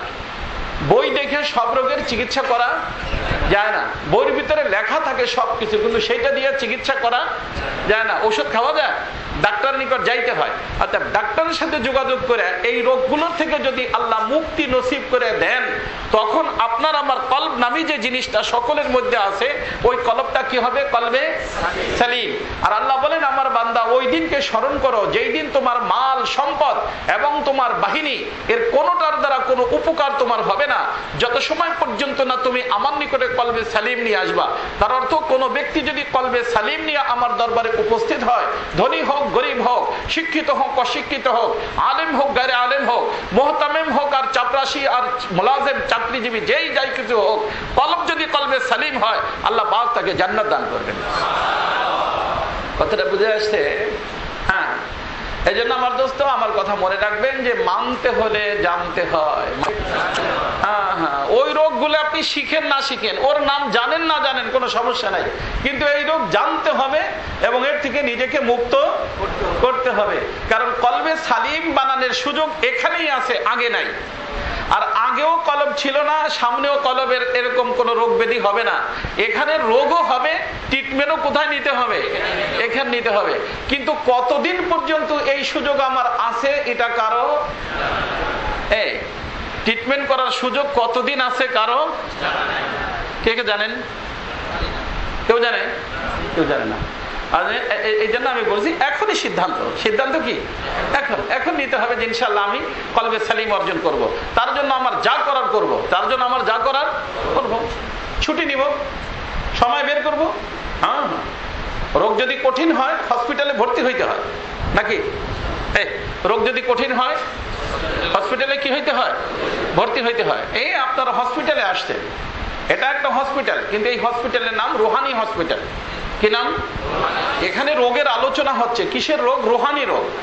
শারীরিক রোগের কোনো আলোচনাই আমাদের এখানে নাই, এটা রুহানি রোগ। শারীরিক রোগ যেরকম সব তবকার মানুষের হয়, রুহানি রোগ সব তবকার মানুষের হয়। এখানে আলহামদুলিল্লাহ শিক্ষিত অশিক্ষিত আলেম গায়রে আলেম সব তবকার মানুষ আছে। সব মানুষের দরকার রোগ মুক্ত জীবন। কেমন জীবন? রোগ মুক্ত জীবন। এই জন্য আমি বলি রোগ মুক্ত আসতে রোগ মুক্ত যাইতে হবে, কিন্তু ওইখানে রোগ মুক্ত থাকতে কোনো কিছুর সাথে আমাদেরকে জুহুদ করতে হয় নাই, মুজাহাদা করতে হয় নাই, কারণ ওখানে ওই জিনিস ছিলই না। আর এখানে আসার পরে দুই শক্তির সাথে আমাদের কি করতে হবে? ফাইট করতে হবে, যুদ্ধ করতে হবে। সে দুই শক্তি, একটা ভিতরে একটা বাহিরে। ভিতরেরটার নাম নফস, বাহিরেরটার নাম শয়তান। এই দুই শক্তির সাথে ফাইট করে যদি আমি রোগ মুক্ত থাকতে পারি, এই রোগ মুক্ত থাকার নাম আশ্রিত রোগ মুক্ত, থাকলামও রোগ মুক্ত, এর নাম ইস্তেকামাত। এর নাম ইস্তেকামাত। আর আল্লাহ বলেন যে বান্দা, তুমি যদি ইস্তেকামাতের সাথে রোগ মুক্ত থাকতে পারো, তাহলে দেহ নামী গাড়ির ভিতর তুমি ঢুকছো আমার বান্দা হইয়া, আর তুমি বের হবা আমার বন্ধু হইয়া। ঢুকছি, বের হব বন্ধু হইয়া। আর এই বন্ধুত্ব দেওয়ার জন্যই তোমার এখানে পাঠানো, এর নামে মুকাল্লাফ হওয়া। এ তালবে বুঝছো? এর নামে কি হওয়া? মুকাল্লাফ হওয়া। আগেও মুকাল্লাফ ছিলাম না, সামনেও মুকাল্লাফ হব না। এখানে আমরা কি মুকাল্লাফ। আর এই মুকাল্লাফ হওয়ার জন্য সময় দিছে কত? বালেগ হওয়ার পর থেকে নিয়ে। কত সময়? বালেগ হওয়ার আগে মুকাল্লাফ না, ওটা বোঝার জন্য আল্লাহ সময় দিয়েছেন। বালেগ হয়ে গেছো, মুকাল্লাফ হয়ে গেছো, এখন তোমার এই তাকলিফ, এই মুকাল্লাফ হওয়াটা বলবৎ থাকবে হাত্তা ইয়াতিয়াকাল ইয়াকিন, মৃত্যু আসা পর্যন্ত। মৃত্যু আসা এসে গেছে, বাস তাকলিফ খতম। মৃত্যু এসে গেছে, তাকলিফ খতম, কারণ তোমার বের হওয়ার সময় হয়েছে। আর তুমি যদি কথার কথা আমার বন্ধুত্বের মুকুট মাথায় করে বের হও, তাহলে তুমি এক জায়গায় যাবে, সেটার নাম হলো জান্নাত। আর আমার বন্ধুত্বের মুকুট ছাড়া যারা বের হবে, তারা আসামি হয়ে বের হইয়া তারা চলে যাবে জাহান্নাম। এজন্য সামনে দুই ভাগে বিভক্ত হইয়া মানুষ বের হবে। কয় ভাগে? কেউ আল্লাহর বন্ধু, কেউ আল্লাহর শত্রু। যারা বন্ধু হবে জান্নাতে যাবে, যারা শত্রু হয়ে আসামি হবে তারা জাহান্নামে যাবে। এজন্য বের হওয়ার সময় পর্যন্ত আমরা মুকাল্লাফ, বের হওয়ার সময় পর্যন্ত আমরা মুকাল্লাফ। তবে বের হওয়ার পূর্ব মুহূর্তেও কোন ব্যক্তি বন্ধুর খাতায় নাম লেখাইতে পারে, পূর্ব মুহূর্তে বন্ধুর খাতায় নাম লেখাইতে পারে। আর অনেক লেখাবে, অনেক লেখায় হাদিস শরীফের ভিতরে আসছে অনেক আল্লাহর বন্ধু হবে এমন যে যাদের আমল নামার মধ্যে এক রাকাত নামাজ নাই, একটা রোজা নাই, হজ নাই, যাকাত নাই, জিহাদ নাই, কোনো কিচ্ছু নাই, কিন্তু আল্লাহর বন্ধু। এবং এমন বন্ধু, পিওর বন্ধু। বন্ধু কেমন? পিওর। মনে করেন একেবারে মৃত্যুর পূর্ব মুহূর্তে লা ইলাহা ইল্লাল্লাহ পড়ে ফেলছে। আর লা ইলাহা ইল্লাল্লাহ এমন একটা জিনিস, ইয়াহদিবু মা কানা ক্বাবলা, এর আগে ওর আমল নামার ভিতরে যত ধরনের নাফরমানির গুনাহ আছে সব নাফরমানির গুনাহকে একদম লা ইলাহার তরবারিতে ফানা ফানা করে দিয়া তার জীবনটাকে ক্লিন করে আল্লাহর রহমতের কোলের ভিতর ঢুকায় দেয়। এমন একটা জিনিস লা ইলাহা ইল্লাল্লাহ। কথা বুঝতেছেন? আল্লাহ পাকের মানে কি বলবো, খেলটা দারুণ খেল। আল্লাহর এই খেলটা চিন্তা করি আজীব লাগে। হ্যাঁ, আল্লাহ যে সামাদ বুঝে আসে। আবার কোন ব্যক্তি ইবাদত করতে করতে করতে একেবারে মৃত্যুর পূর্ব মুহূর্তে দুর্ঘটনা ঘটাইয়া কি হয়ে যেতে পারে? জাহান্নামী হয়ে যেতে পারে। আল্লাহ, এই জন্য দেখেন নাই যে মৃত্যু আল্লাহ সবাই যেন ইমানের সাথে মৃত্যু দেয়, বলে না? আমরা বলি না? অনেক গুরুত্বপূর্ণ জিনিস, অনেক গুরুত্বপূর্ণ জিনিস। আর ইমানের সাথে মৃত্যুর জামানত, গ্যারান্টি কয়েকটা জিনিসের মধ্যে আছে। তার ভিতরে একটাই যে যেটা করতেছেন আপনারা, আল্লাহ রাসূল সাল্লাল্লাহু আলাইহি ওয়াসাল্লাম বলেছেন যে একজন মুমিন আর একজন মুমিনকে ভালোবাসে একমাত্র আল্লাহর জন্য। কিসের জন্য? এই যে যারা পারস্পরিক ভালোবাসা করলো এদেরকে আল্লাহ পাক ঈমানের মৃত্যু নসিব করবে। এই যে মনে করেন ওই সিরাজগঞ্জ থেকে, সিলেট থেকে, বরিশাল থেকে, এই কোথায় কোথায় দিনাজপুর, এখান থেকে আল্লাহর বান্দারা যে আসছে, এখানে আসার পরে টাকা দেই আমি, হ্যাঁ, মহব্বত করে আল্লাহর জন্য। আর আপনাদেরকে আমি মহব্বত করি আল্লাহর জন্য। বুঝে আসছে না? এরকম না যে কথার কথা চিন্তা করেন আপনাদেরকে কয় টাকা নিয়ে আসতো, কারো জিজ্ঞেস করছি আমি আজ পর্যন্ত? আমি কয় টাকা নিয়ে আসতে জিজ্ঞেস করছি? কারোই কিছু জিজ্ঞেস করি না। আমার মহব্বত আল্লাহর জন্য, আপনাদের মহব্বত আল্লাহর জন্য। আর আমি বলছি ওই যে আমার প্রিয় মুর্শিদের কথা মনে রাখবেন যে নেকি, ছোট্ট নেকি মাগফিরাতের ওসিলা হয়ে যাইতে পারে, আর ছোট্ট গুনাহ জাহান্নামে যাওয়ার কারণ হয়ে যাইতে পারে। হ্যাঁ, এক বুজুর্গের কথা মনে পড়লে এই কথার উপরে কি বলতেছিলাম ওখানে মনে রেখে। হ্যাঁ, এক বুজুর্গ আজীব মানুষ ছিলেন, আল্লাহওয়ালা মানুষ ছিলেন, অনেকগুলো কিতাব লিখছেন, অনেক কিতাব লিখছেন। উনি যখন আল্লাহ পাকের দরবারে গেছেন, আল্লাহ তাআলা বলছেন যে আমার বান্দা কি নিয়ে আসছো? তখন উনি বললেন যে আল্লাহ অনেকগুলো বই পুস্তক লেখে আসছি, সমাজে অনেক কাজ হইতেছে। কে দিছে? আগে তো লেখক অনেক কম ছিল, এখন তো মাশাআল্লাহ বাচ্চা বাচ্চা লেখক, মাদ্রাসার ছাত্ররাও লেখালেখি করে, তাই না? আগের জামানায় দেখেন আমাদের সদর সাহেবুর লিখতেন, আমাদের থানবীর খলিফা 2-3 জন কয়েকজনই আসতেন, তার ভিতরে লেখালেখি করতেন কে? শামসুল হক ফরিদপুর রহমতুল্লাহ আলাইহি। আবার কথা কথা দেখা গেল যে ওনার যে ভাষাগত সিস্টেম, ভাষা, এটা বর্তমান আমাদের সাহিত্যিকদের হাতে দিলে তারা বলবে যে না এটা ঠিক হয় না, ওইটা ঠিক হয় না, এই ভাষাটা ঠিক না, এই ভাষাটা ঠিক না, এটা বলবে না সাহিত্যিকরা? অনেকগুলো ভুল ধরে ফেলবে। কিন্তু সাহিত্যিকদের এই মাথার থেকে ওই মাথা পড়ার পরেও দিলের ভিতর ওই আসর হয় না, বুঝেন নাই?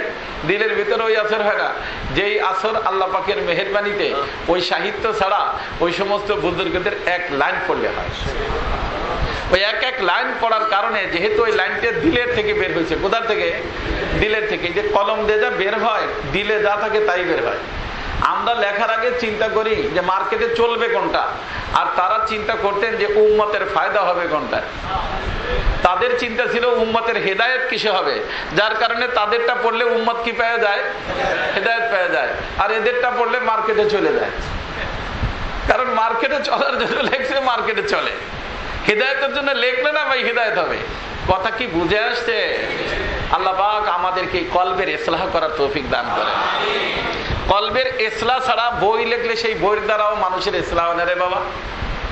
কলবের ইসলাহ ছাড়া বয়ান করলে বয়ানের দ্বারা মানুষের হেদায়েত হয় না। আওয়াজ হয়, ওয়াজ হয় না। কি হয়? কিন্তু কি হয় না?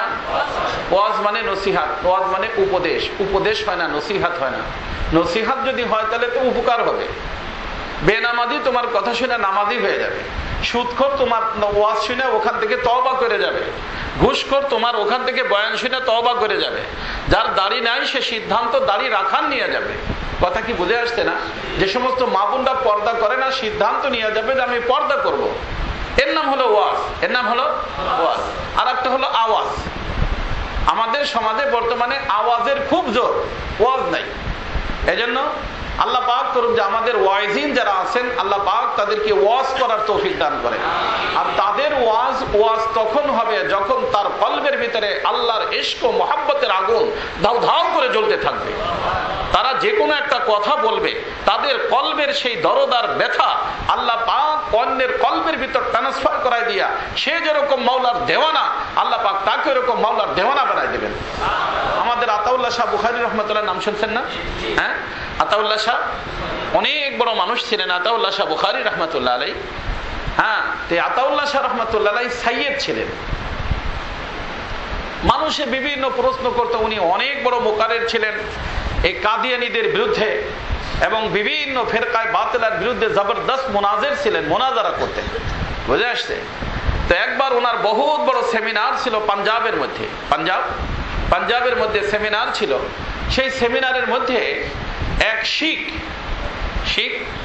সেই বিচারা চিন্তা বলছে যে আজকে মানুষকে আতাউল্লাহ বুখারীরে তো কেউ ঠগাইতে পারে না, আজকে তোমরা দেখবা যে আমি এরে কি করছি, এমন একটা কাজ করব সে উত্তর দিতে পারবে না এবং সে হার মানতে বাধ্য হয়ে যাবে। নাউযুবিল্লাহ মিন যালিক।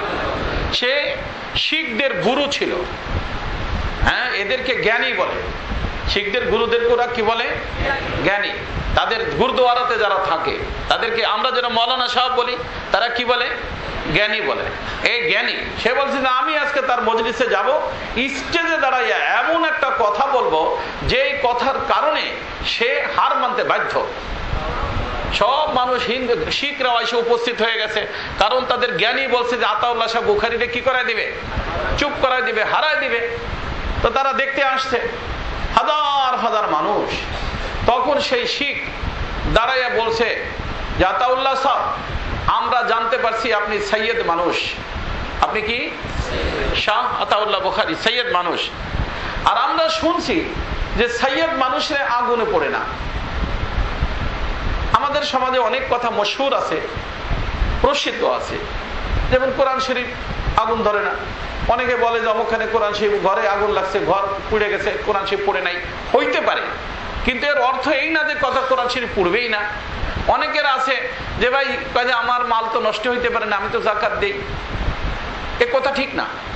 কারণ আল্লাহ তাআলা কি বলছেন? ওয়ালা নাবলুওয়ান্নাকুম বিশাইইম মিনাল খাউফি ওয়াল জুই ওয়া নাকসিম মিনাল আমওয়ালি ওয়াল আনফুসি ওয়াস সামারাত ওয়া বাশশিরিস সাবিরিন। তার অর্থ কি? আল্লাহ বলেন আমি পরীক্ষা নিব এই সবগুলো দিয়া, তার ভিতরে মাল কম করে দিব। তো মাল নষ্ট হইতে কিসের জন্য? পরীক্ষার জন্য। কিসের জন্য? পরীক্ষার জন্য। কিন্তু এই পরীক্ষায় পাশ করে কারা? যারা সাবের। যারা কি? সাবের। আর সাবের ওই ব্যক্তি হয় যে শাকের হয়। মনে থাকবে, এর উপর আমার একটা আলোচনা আছে। সাবের ওই ব্যক্তি হয় যে কি হয়? শাকের হয়। শাকের মানে শুকরগুজার। তার অর্থ মাল থাকা অবস্থায়, নেয়ামত থাকা অবস্থায় যেই ব্যক্তি শুকর আদায় করে, শুকর আদায় করার অর্থ হলো যে আল্লাহ তোমার মেহেরবানি, এই মাল তোমার মেহেরবানি, তোমার মেহেরবানি আমার না। তো ওই শাকের যেই ব্যক্তি হয়, মাল যদি চলে যায় সেই ব্যক্তি সাবের হয়। মাল চলে গেলে সে ব্যক্তি কি হয়? যে শাকের হয় না সে সাবের হয় না। মনে থাকবে, যে শাকের হয় না সে সাবের হয় না। কারণ শুকুর আদায় করার দ্বারা বান্দা আল্লাহর নিকটে যায়, আর সবরের দ্বারাও বান্দা আল্লাহর নিকটে যায়। শুকুরের মাধ্যমে বান্দা আল্লাহর কুরব হাসিল করতে থাকে, আর সবরের মাধ্যমে আল্লাহ কি করতে থাকে? বান্দা আল্লাহর নিকটে যাইতে থাকে। এই জন্য বান্দা মোমেন দোধারি তলোয়ার, কখনো শুকুর কখনো সবর, কখনো শুকুর কখনো সবর। আল্লাহ দিয়েছেন শুকুর, আল্লাহ নিয়ে গেছেন সবর। দিয়েছেন শুকর, নিয়ে গেছেন আল্লাহ সন্তান দিয়েছিলেন নিয়ে গেছে সবর, কথা বোঝেননি? মাল দিয়েছিলেন নিয়ে গেছেন, কি করবে? সবর করবে। এই জন্য যে শাকের হয় সে সাবের হয়, কারণ যে শাকের হয় তার দৃষ্টি মালের উপরে না, নেয়ামতের উপরে না, মুনইমের উপরে থাকে। তাহলে আমরা মনে রাখবা কার উপর থাকে? নেয়ামত দেনেওয়ালার উপরে থাকে। তখনই তো সে শুকর করে। শুকর করার তৌফিক কখন হয়? যখন নেয়ামতের উপরে দৃষ্টি না, দৃষ্টি কার উপরে? নেয়ামত দেনেওয়ালা। নেয়ামত দেনেওয়ালা কে? আল্লাহ। তো নেয়ামত যখন চলে যায়, নেয়ামত দেনেওয়ালাও চলে যায়। রিজিক তো গেছে, রাজ্জাক তো আছে। রিজিক তো গেছে, কি আছে? রাজ্জাক তো আছে। কথা কি বুঝতেছেন? রিজিক গেছে, কে আছে? তো রাজ্জাক আছে, রিজিক আবার দিবেন। এই কথা বুঝতেছেন? তখন রিজিক চলে যায়, তখন সে কি চিন্তা করে? সবর করে। কি বলে? যে রিজিক গেছে, রাজ্জাক তো আছে। আমার রিজিক মতলব না, আমার মতলব তো রাজ্জাক। রিজিক আমার উদ্দেশ্য না, আমার উদ্দেশ্য হলো কি? রাজ্জাক। আর রাজ্জাক গেছেন না আছেন? হাইয়ুন লা ইয়ামুত, হাইয়ুন লা ইয়ামুত। তিনি জীবিত এবং কখনো তার মৃত্যু হবে না, এবং তিনি ওই শক্তির সাথে আছেন যেই শক্তি থাকা অবস্থায় তিনি আমাকে এই রিজিক দান করছিলেন, সেই শক্তির সাথে এখনো আছেন।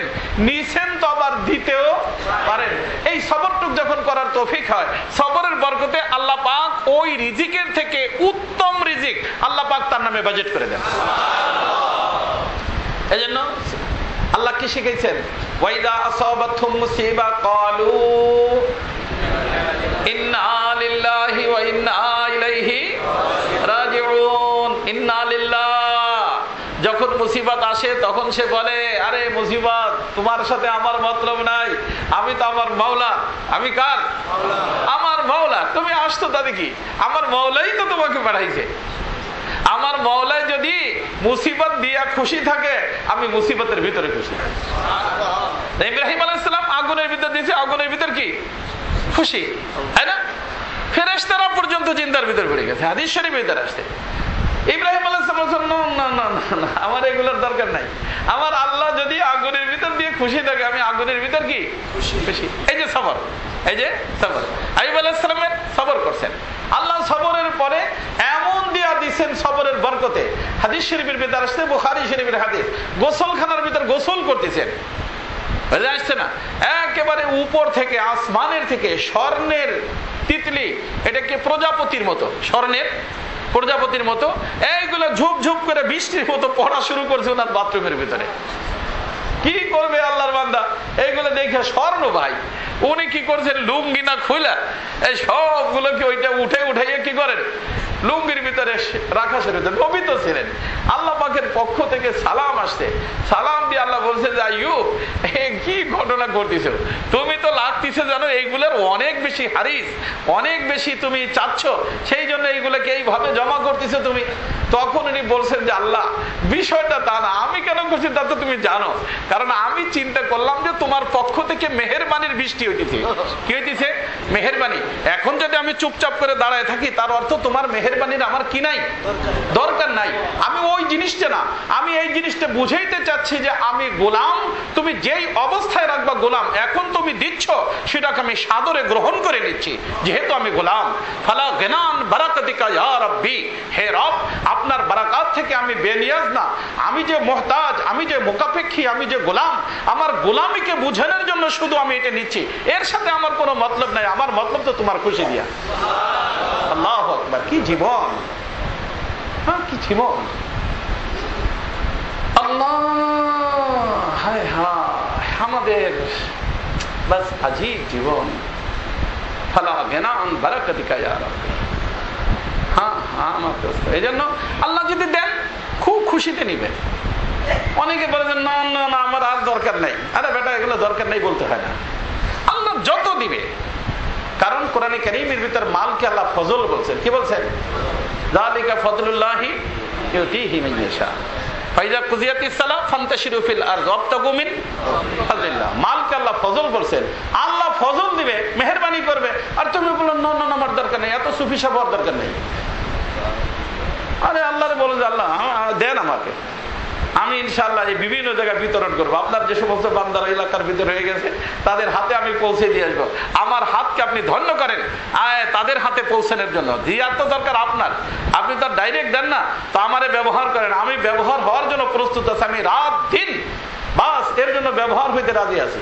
এই জন্য আল্লাহ রাসূল আছে না বুখারী শরীফে হাদিস, যে দুই ব্যক্তির উপরে ঈর্ষণীয় ব্যক্তি, এক ওই ব্যক্তি যাকে আল্লাহ ইলম দান করছেন আর রাত দিন তার ইলমের মাধ্যমে দাওয়াত ও তাবলীগের মেহনত করেন, আর ওই ব্যক্তি যাকে আল্লাহ মাল দান করছেন আর রাত দিন আল্লাহর বান্দার জরুরতমন্দ মানুষকে তালাশ করে করে তার মালকে তাদের হাতে পৌঁছাইতে থাকে। আমার নিকট যেটা আছে মাল তাদের না আমার। আপনি যদি মনে করেন একটা লোকের 1000 টাকা দিয়ে আসলেন, 5000 টাকা দিয়ে আসলেন, অসুস্থ রোগীর চিকিৎসার জন্য 50,000 টাকায় দিয়ে দিলেন, এই 50,000 টাকা আপনার না তার? কথা কি বুঝতেছেন না বোঝেন না? বুঝতেছেন সবাই? ও 50,000 কার? ওই ব্যক্তির 50,000 আল্লাহ আপনার হাতে রাখছিলেন, যে ওর যখন এই যে রোগ হয় হাসপাতালে যায়, তুই যাইয়া তারে দিয়ে আসবি, টাকা তার। এই জন্য এক বুজুর্গ বলতেন, দস্তরখান হামারা খানা আপকা।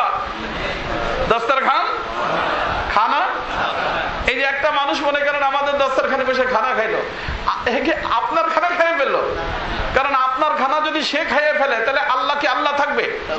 যে একজনের বাজেট আর একজন খাইয়ে ফেললো, মিয়া এটা আবার কেমন আল্লাহ? এত দুর্বল আল্লাহ আমাদের? আল্লাহ তো দুর্বল খোদাদের কথা বলছেন, যে ওর সামনে ভোগ দিয়ে রাখে, খাবার দিয়ে রাখে, মাসি এসে খাইয়ে ফেলে বাগাইতেও পারে না। আল্লাহ কেমন? আমাদের আল্লাহ তো পাওয়ারফুল। আপনারটা আপনি খাচ্ছেন, কিন্তু দস্তরখানে বসে খানা যে যা খাচ্ছে ওটা কারটা খাচ্ছে? এই জন্য সেই বুজুর্গ বলছেন, আল্লাহ তোমার মেহেরবানি, দস্তরখান হামারা খানা ইনকা। তার খানা তুমি আমার দস্তরখানে রেখে দিয়েছো, আল্লাহ তোমার কত বড় ইহসান। দেখছেন কাদেরা? আরে মিয়া, আল্লাহরে চিনতে হইলে ওই বুজুর্গদের থেকে ছাড়া আল্লাহরে চিনা সম্ভব না। এই জন্য বলা হয় যে না ওয়াজু সে না জর সে না কিতাবু সে पैदा, দিন होता है बुजुर्गों की नजर से पैदा। আল্লাহ ওয়ালাদের সোহবতে যাওয়া ছাড়া যারা শুধু কুতুব বিনি করে দিন শিখতে চায়, কুতুব বিনির প্রয়োজন মনে করে না, তারা শুকনা মোল্লা হয়, যে কোনো মুহূর্তে তাদের অ্যাক্সিডেন্ট হইতে পারে। হ্যাঁ হ্যাঁ, যে কোনো মুহূর্তে অ্যাক্সিডেন্ট হইতে পারে। আর যারা কুতুব বিনির সাথে সাথে কুতুব বিনি করে, কি করে? কুতুব বিনির সাথে সাথে কি করে? কুতুব বিনি করে, কুতুব বিনি করে।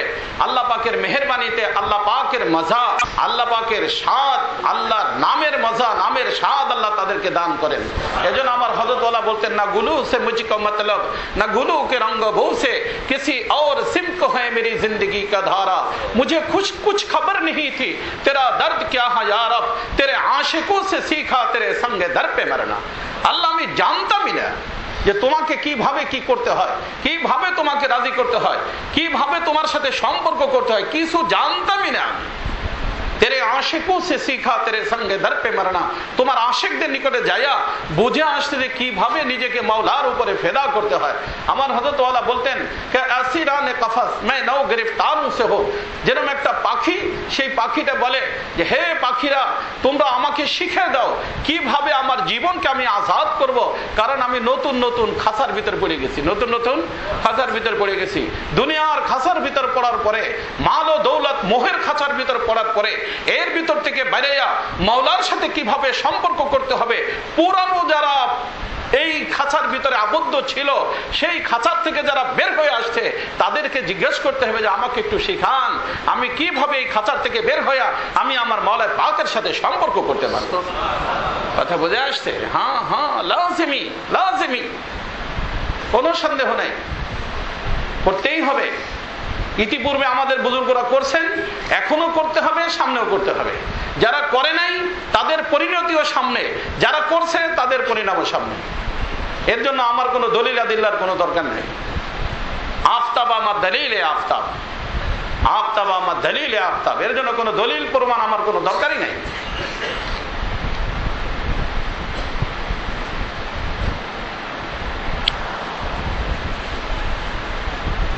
ইসলাম কথা বলতেছিলাম। আল্লাহু আকবার, আজীব মানুষ ছিলেন।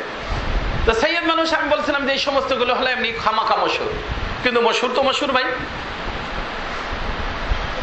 মশায় কামড়েছিল, মশহুর তো মশহুর। ওই লোক দাঁড়াইয়েই বলছে, শাহ সাহেব আমার একটা কথা লিখি, আমরা জানতে পারছি আপনি সাইয়েদ, আর সাইয়েদদেরকে আগুনে কি করে না, পড়ে না। অর্থাৎ এইটা আপনি প্রমাণ যদি করায় দেখাইতে পারেন, বাস তাহলে আমি বুঝবো, আমরা বুঝবো যে হ্যাঁ আপনি সত্যিকারের সাইয়েদ। ওনার পাশে ছিলেন এক বুজুর্গ, উনি বললেন যে দেখো ভাই আতাউল্লাহ, কারামত সকলের সামনে একটা হলো কারামত হয়ে যাওয়া, এমনি কারামতুল আউলিয়ায়ে হাক্কুন, যারা ফাসেক ফাজের তারা কারামত দেখায়, আর আল্লাহওয়ালারা ছুপায়। আল্লাহওয়ালারা কি করে, নিজেকে গোপন করে, আর উল্টা পাল্টা যারা তারা দেখায়। অলৌকিক ঘটনা খুব মনে রাখবেন, অলৌকিক ঘটনা মানুষদের থেকে যে হয় এটা তিন প্রকার। কয় প্রকার? একটা হলো নবী রাসূল থেকে হওয়া, তার নাম হলো মুজিজা, তার নাম হলো মুজিজা। আর নবী রাসূল না হইয়া এমনি মানুষ থেকে যেটা হয় সেটা দুই প্রকার। একটা হলো ওই ব্যক্তি যে মুত্তাবে শরীয়ত ও মুত্তাবে সুন্নত, শরীয়ত এবং সুন্নত অনুযায়ী তার জীবন, এই ব্যক্তির থেকে যদি অলৌকিক কিছু হয় এর নাম কারামত। আর কারামতুল আউলিয়ায়ে হক্কুন, এটা আমাদের আকীদা এবং বিশ্বাস। ওলিদের কারামত কি? হক। আর যদি মুত্তাবে শরীয়ত না, মুত্তাবে সুন্নত না, তার থেকে যদি কি হয়, অলৌকিক ঘটনা হয়, তাহলে তার নাম কারামত না, সেটার নাম জাদু হইতে পারে, সেহের হইতে পারে, অথবা নজরবন্দি হইতে পারে। বুঝে আসছে না? বিভিন্ন কারণে হইতে পারে, কথা বুঝছেন? সেটার নাম কারামত। আমাদের সব মানুষ সব জিনিসকে এক পাল্লায় মাপে। তো মানুষ কয় প্রকার হলো? একজন হলো মুত্তাবে শরীয়ত, মুত্তাবে সুন্নত, তাহলে সেইটার নাম কারামত। আর যদি মুত্তাবে শরীয়ত, মুত্তাবে সুন্নত না হয়, সেটার নাম কি না? কারামত না। কিন্তু আমাদের সমাজের মানুষ সবটারই কি বলে? কারামত বলে। ভাং খাইতেছে, গাঁজা খাইতেছে, মুখ কোন জায়গা তালাশ করে পাইটা পাওয়া যাচ্ছে না, বুঝে আসছে না? হ্যাঁ, কিন্তু মানুষ কোন একটা কিছু দেখাইলেই কি মনে করে যে ভাই লোকটা বড় আল্লাহওয়ালা মানুষ। আমাদের শাহ আব্দুল আজিজ সাহেব রহমতুল্লাহ নাম শুনছেন না? আব্দুল আজিজ সাহেব রহমতুল্লাহ অনেক ঘটনা আছে, এগুলো বলতে গেলে তো অনেক সময় লেগে যাবো। শাহ আব্দুল আজিজ সাহেব রহমতুল্লাহ আলাইহি, ওনার সময় একটা যুগী ছিল, হিন্দু যুগী।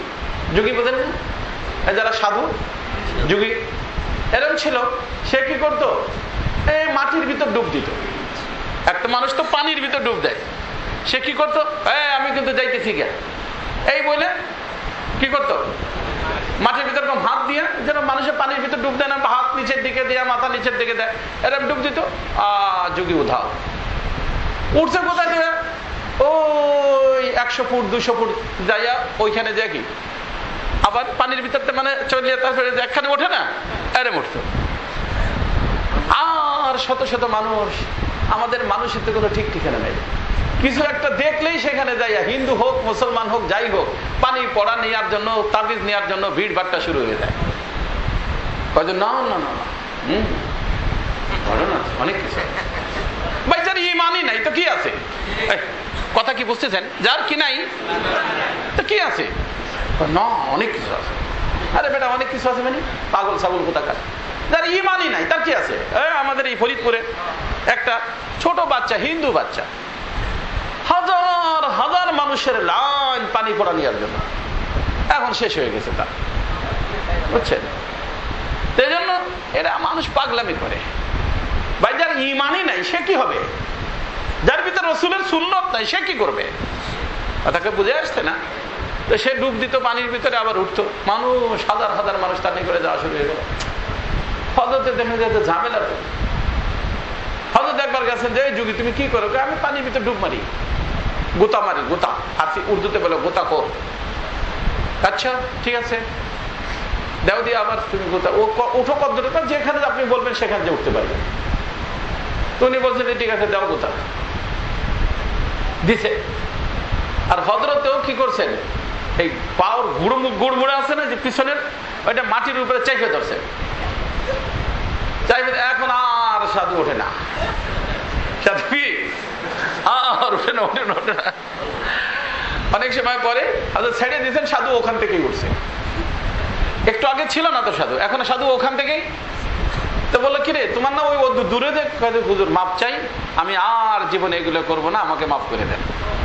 থাকে ওখানে, কিন্তু ওই যে বিভিন্ন সাধনার কারণে মানুষের কি করে নজরবন্দি, এটার নাম কি? দেখবেন যে হাট বাজারে দেখবেন মানুষের রশি বাইয়া বাইয়া চলে যাচ্ছে, কিছু যাচ্ছে না, ওদিক দিয়ে সব মানুষের পকেট খালি, তার মানুষের কি পকেট খালি, এটার নাম নজরবন্দি। এরকম বিভিন্ন সাধনার কারণে বিভিন্ন কারণে এটা করা সম্ভব। আমাদের আব্দুল আজিজ সাহেব রহমতুল্লাহর যুগে এক আল্লাহর বান্দা ছিল, হিন্দু সাধু, সেই বেচারা মানুষের রোগ খেয়ে ফেলত। যে কোনো মানুষের যে কোনো তার নিকটে নিয়ে গেলে সে কি করতো, কিছু সময় চোখ বুঝতে থেকে তারপর বলতে যাও ঠিক হয়ে গেছে তুমি, ঠিকই জ্বর শেষ, যে কোনো রোগ শেষ। মানুষ বলতো সে কি খায় ফেলে, রোগ খায় ফেলে। অনেক প্রসিদ্ধ। আব্দুল আজিজ সাহেব রহমতুল্লাহ বৃদ্ধ অসুস্থ, ওনার মুরিদদেরকে একবার ডাকছে, এই শোন, ওনার খানকার কাছেই বাসা, ওনার নিকটে, বলছে এই শোন, আমি যদি অসুস্থ হয়ে যাই বা বেহুশ টেহুশ হয়ে যায়, খবরদার ওইটার কিন্তু আনবি না। আগে থেকে ওসিয়ত করছে, ওইটার কি করবি না, আনবি না। আনলে কিন্তু খবর আছে। খুব রাখাইছেন, শাসাইছেন কাদেরকে, মুরিদদের। কেন মুরিদদের তো একটু পাগল হয়, শায়েখের জন্য হালাল হারামের কোনো চিন্তা নাই, শায়েখদের বাঁচাইতেই হবে। হ্যাঁ, এটা পাগলামি করা যাবে না। শরিয়াতে মুতাহারা, কি শরিয়াতে মুতাহারা, মহব্বতের কারণে। এই জন্য আমি একটা কথা বলি, আমি কি কথা বলবো, আমাদের থানবীর কথা মনে রাখবেন, ওলামা হযরত মনে রাখবেন, আর আপনারাও মনে রাখবেন, পারবেন না? সহজ কথা, আহলে হক এবং আহলে বাতিল কয় প্রকার হলো? মানুষ কয় প্রকার? হকপন্থী, বাতিলপন্থী। একজন মানুষ হকপন্থী, একজন মানুষ বাতিলপন্থী, এর পরিচয় কি, পার্থক্য কোথায়? আপনারা যদি এক খুদের কাছে জিজ্ঞেস করেন 100 পার্থক্য বলবে, কিন্তু হযরত থানবী একটা পার্থক্য বলছেন। কয়টা? এই পার্থক্য যদি বুঝে আসে, বর্তমান তাবলীগ ওয়ালাগো গন্ডগোল শেষ, এমন একটা পার্থক্য। হ্যাঁ, এই তাবলীগ ওয়ালারা দেয় না 2 ভাগে বিভক্ত, গন্ডগোল শেষ হয়ে যাবে যদি খালি এই পার্থক্যটা বুঝে আসে। হযরত বলেন আহলে হক কে হা শরীয়তে মুতাহহারা ইমাম है, मोहब्बत मुक्तदी है, और अहले बातिल के यहाँ मोहब्बत इमाम है और शरीयत मुतहरा मुक्तदी है। हाँ, কথা বুঝছেন? বোঝেন বোঝেন। তার অর্থ হলো যে আহলে হক যারা, তাদের ইমাম হলো শরীয়ত। ইমাম কি? শরীয়ত। কথার কথা, একজন পীর সাহেবকে আমরা মহব্বত করব যেহেতু সে শরীয়ত অনুযায়ী চলে, তার সাথে আমাদের মহব্বত আর ভালোবাসা কিসের জন্য? শরীয়তের জন্য। তো শরীয়ত হলো ইমাম, মহব্বত হলো মুক্তাদি। অর্থাৎ আমার মহব্বত চলবে কার পিছনে? কথা বুঝছেন? আমার মহব্বত চলবে কার পিছনে? হ্যাঁ, শরীয়তের পিছনে। তো শরীয়ত কি? ইমাম, আর মহব্বত মুক্তাদি। যদি ইমাম যদি না থাকে, শরীয়ত না থাকে, মহব্বতও থাকবে না, খালাস। ইমাম নাই তো মুক্তাদি কিসের? কথা কি বুঝছেন? আর আহলে বাতিলের এখানে মহব্বত ইমাম, শরীয়ত মহব্বত ইমাম, শরীয়ত মুক্তাদি। কথা বুঝছেন? মহব্বতরে কি বানায়? হযরত বলছেন হযরতের জন্য জানও কুরবান, হযরত যদি জাহান্নামে যায় আমি হযরতের সাথে জাহান্নামে যাব, নাউযুবিল্লাহ। কথা কি বুঝতেছেন? বোঝেন না? এরকম বলে না? হ্যাঁ, আমাদের হযরত যদি জাহান্নামে যায়, যাবো হযরতের সাথে আমরা জাহান্নামে। তো ইমাম বানাইছে কারে? মুক্তাদি বানাইছে কারে? আহলে বাতিল। পার্থক্যটা কি বুঝতে পারছেন? আরে মুজাদ্দিদে জামানার কথা মুখস্থ করেন, বোঝেন, ইমানের হেফাজত হয়ে যাবে। আমার সাথে সম্পর্ক, কোন পীরের সাথে সম্পর্ক যতদিন পর্যন্ত আমার পীর শরীয়ত অনুযায়ী আছে। কি অনুযায়ী আছে? যেই দিন আমার পীরের ভিতরে শরীয়ত নাই, ওই দিন আমার মহব্বত নাই। কথা কি বুঝছেন? তাহলে মহব্বত কি হইল? মুক্তাদি। বোঝেন না? মুসল্লি পিছনে থাকে আর সামনে কি থাকবে? আর শরীয়তের ফাউন্ডেশন কি কি? কোরআন এবং হাদিস। আর এর সাথে জড়িত ইজমা কিয়াস। কয়টা হলো? মেইন হলো কোরআন এবং তার সাথে জুড়ে? ইজমা এবং কিয়াস। কয়টা হলো? 4টা। এই 4টার নাম শরিয়ত। এই 4টায় যদি কোনো ব্যক্তিকে সঠিক বলে তাহলে সে শরিয়তের উপরে আছে। আর শরিয়তের উপর আছে আমার মহব্বত আছে। শরিয়তের উপরে নাই, কোরআন এবং হাদিসের দৃষ্টিতে শরিয়তের উপরে নাই, তার সাথে আমার মহব্বত নাই। আগে আমি তার পাও ধুয়ে দিতাম, এখন পাও ধোয়া তো দূরের কথা, আমার পাও ধুইতে দিব না। কথা কি বুঝতেছেন না বুঝেন না? আগে আমি তার পাও ধুয়ে দিতাম, এখন আমার পাও তারে কি ধুইতে দিব না। হ্যাঁ, আমার পাও ধুইতে দিব না। আর যদি আবার সে তওবা করে ফেলে, আমি আবার নিজে যাইয়া আমার পাও ধোয়া লাগবে না, তার পাও আমি ধুয়ে দিব। কথা কি বুঝছেন? কারণ আমার মতলব কি দিয়া? শরিয়ত দিয়া। আমার মতলব কি দিয়া? আর শরিয়ত মানে কোরআন এবং হাদিস। আর কোরআন এবং হাদিস তো ইঞ্জিনিয়ার সাহেবান জানেন, তাই না? হ্যাঁ, না না, বাংলাদেশের লোকদের কাছে ইঞ্জিনিয়াররা জানে, কোরআন হাদিস আলেমরা জানে। বেটা, আমার কথা কি বুঝতেছেন আপনারা? কোরআন হাদিস কারা জানে? আলেমরা জানে। আলেমরা যা বলবে তাই, কারণ তাদের জানে কোরআন এবং হাদিস। আর আমি চলবো শরিয়ত অনুযায়ী। শরিয়ত মানে কোরআন এবং হাদিস, কোন ব্যক্তি না। আমার কথাটা কি বুঝছেন সবাই? না বোঝেন না? এইটুকু বুঝতে পারলে আল্লাহ গুমরাহির থেকে বাঁচাই দিবেন। এই খানকার সাথে সম্পর্ক অতদিন যতদিন এখানে শরিয়ত অনুযায়ী সবকিছু হবে। যেদিন শরিয়ত অনুযায়ী হবে না, এখানে আসলে গুনাহ হবে। আর শরিয়ত অনুযায়ী যতদিন পর্যন্ত এই খানকা পরিচালিত হবে, ততদিন এখানে আসলে আপনি আল্লাহকে পেয়ে যাবেন। মনে থাকবে সবাই? না, মনে রাখেন, মনে রাখেন। এখন আমি কি বলতেছিলাম? ওই আব্দুল আজিজ সাহেব রহমতুল্লাহর কথা বলছেন।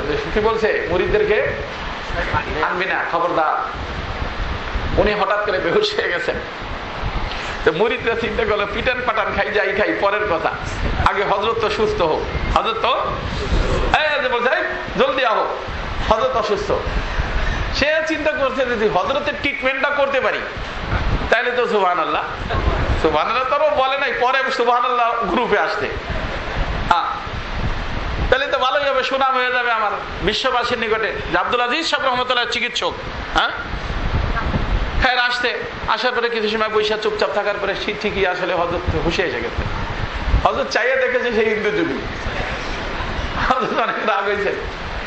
রাগ হইয়া তারপরে হযরত বলছে, এই তোদেরকে না নিষেধ করছি যেগুলো করবি না?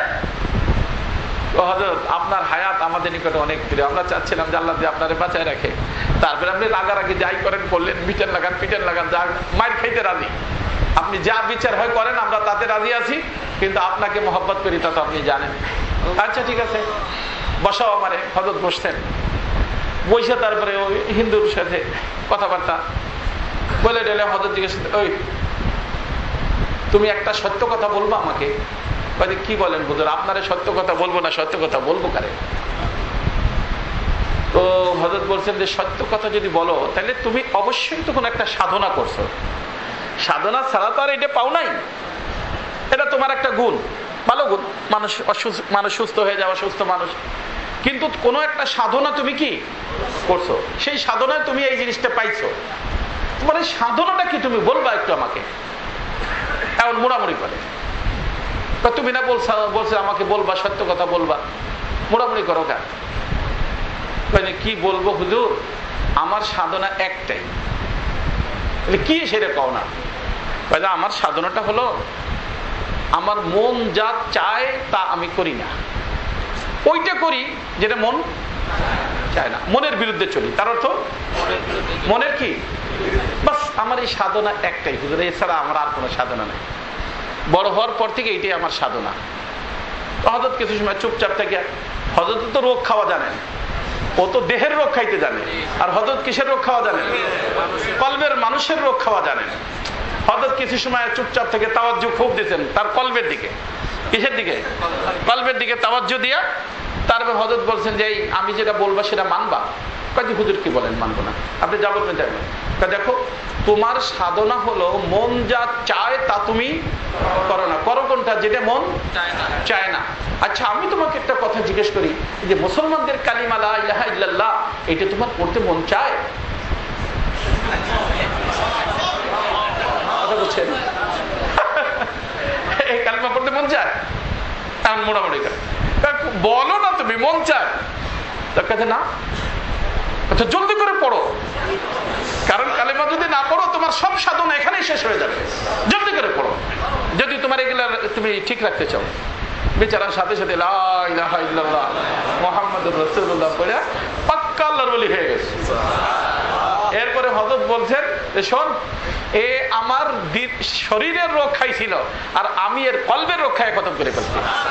আর এর শরীরের রোগ যদি আমার থাকতো তাতে কোনো ক্ষতি হইতো না, কিন্তু আমার ওর কলবের রোগ যদি না খাইতাম তাহলে ও চিরজীবনের জন্য জাহান্নামী হয়ে যেত। আল্লাহ পাক তার এই রোগ মুক্ত করার কারণে আল্লাহ পাক তাকে জান্নাতি বানায় দিয়েছে। এরপরে শাহ আব্দুল আজিজ সাহেব রহমতুল্লাহ সাথে থাকতো, মুরিদ হয়ে গেছে, আল্লাহর ওলি হয়ে গেছে। কথা বুঝছেন? হ্যাঁ। তো অলৌকিক ঘটনা কিসের থেকে হইতে পারে? ফাসেক ফাজেরের থেকে হইতে পারে, কাফেরের থেকে হইতে পারে। কিন্তু কারামত হওয়ার জন্য শর্ত হলো কোন আল্লাহর, অর্থাৎ মুত্তাবে শরিয়ত, মুত্তাবে সুন্নাত। সুন্নাত অনুযায়ী তার জীবন, শরিয়ত অনুযায়ী তার জীবন। যার কারণে আমার পীর ও মুর্শিদ কুতুবুল আলম মারিফ বিল্লাহ হযরত মাওলানা শাহ হাকিম আখতার সাহেব নব্বরুল্লাহু মারকাদাহু বলতেন, গর হাওয়া পে উড়তে হে वो रात दिन, গর হাওয়া পে উড়তে হে वो रात दिन, তরকে সুন্নাত জু করে শয়তান গিন। যদি কোনো ব্যক্তি রাত দিন হাওয়ার উপর উঠতে থাকে কিন্তু আমার রাসূলের সুন্নাত তরিকা তার মধ্যে নাই, তাহলে সে ব্যক্তি শয়তান তো হতে পারে, আল্লাহর ওলি হতে পারে না। মনে রাখা যাবে না ইনশাআল্লাহ? মনে রাখা যাবে? মনে রাখেন। তা আমি বলছিলাম আতাউল্লাহ শাহ রহমাতুল্লাহ আলাইহির কথা। আমাদের আউলিয়া কেরাম বুজুর্গানে দ্বীন যারা হন তারা নিজেকে গোপন করতে চান, নিজেদেরকে কি করতে চান? আল্লাহ পাক ওপেন করে দেন। হইতে চায় গোপন, আল্লাহ করে দেন ওপেন। তারা নিজেরা মিটতে চায়, আল্লাহ পাক তাদেরকে উঠায় দেন। এই জন্য আমাদের এই সুলুক ও তরিকাতে নেই যে মেটে সে উঠে, যে উঠে সে মিটে, বুঝলি? এই জন্য দুনিয়াওয়ালারা চেয়ার চায়, তারা বলে যে ভাই মেহরবানি করে আমার চেয়ার দিও না। এক আজীব রাস্তা। মানুষ চেয়ার নিয়ে গন্ডগোল না, চেয়ার নিয়ে কি গন্ডগোল। আরে চেয়ার পেলাম না, আমি চেয়ার পেলাম না, আমি চেয়ার নিয়ে গন্ডগোল। আর তাদের গন্ডগোল আল্লাহর রাস্তায় আমার চেয়ারে বসাবে না। দেখছেন কাজারা? তারা চেয়ারে না বসার জন্য চায়, কিন্তু কি করবে দুনিয়াওয়ালারা ধরে তাকে চেয়ারে বসায় দেয়। কথা কি বুঝতেছেন? আজীব রাস্তা রে ভাই, এক আজীব রাস্তা এটা, কি বলবো। তো শাহ আতাউল্লাহ সাহেব রহমতুল্লাহ আলাইহি ওনার পাশে এক বুজুর্গ ছিলেন, উনি বলছেন যে হযরত আমি জানি যে আগুন আপনি যদি হাতেও নেন কিছু হবে না, কিন্তু কারামত এইভাবে দেখানো আমাদের আউলিয়া কেরাম বুজুর্গানে দ্বীনের খাসলাত না, চরিত্র না, অতএব এটা না করলেই ভালো হয়। তারে যে কোনো ভাবে অন্যভাবে উত্তর দিয়ে দেন। তখন আতাউল্লাহ শাহ রহমতুল্লাহ বলছেন যে দেখো মিয়া, চুপ থাকো। এটা হলো যে যদি কোনো মুসলমানের ব্যাপার হইতো, কিন্তু এখানে বিষয় তো অমুসলিমের হয়ে গেছে। কি হয়ে গেছে? হ্যাঁ, কি হয়েছে? অমুসলিমের বিষয় হয়ে গেছে। কথাটা কি বুঝে আসছে? অমুসলিমের বিষয় হয়ে গেছে। এই মুহূর্তে আমি যদি খামোশ থাকি তাহলে সে ইসলামকে বদনাম করবে, সৈয়দ খানদানকে বদনাম করবে। এই জন্য আমি চাচ্ছি না সেটা। আমি যা করি চুপচাপ থাকো, শোনো। এই শিখরে বলছে, তুমি যা শুনছো সঠিক শুনছো, আনো তোমার আগুন যদি থেকে থাকে, তুমি আগুন আমার সামনে আনো। আগের থেকে তো প্ল্যান। সে আগুন ওইখানে কি করছিল? ব্যবস্থা রাখছিল, আগুনের আঙ্গারা, সেটা সে ব্যবস্থা করে রাখছিল, সাথে সাথে নিয়ে আসছে। হযরত হাত বাড়ায় দিয়েছেন, রাখো আমার হাতের উপরে, রাখো আমার হাতের উপরে।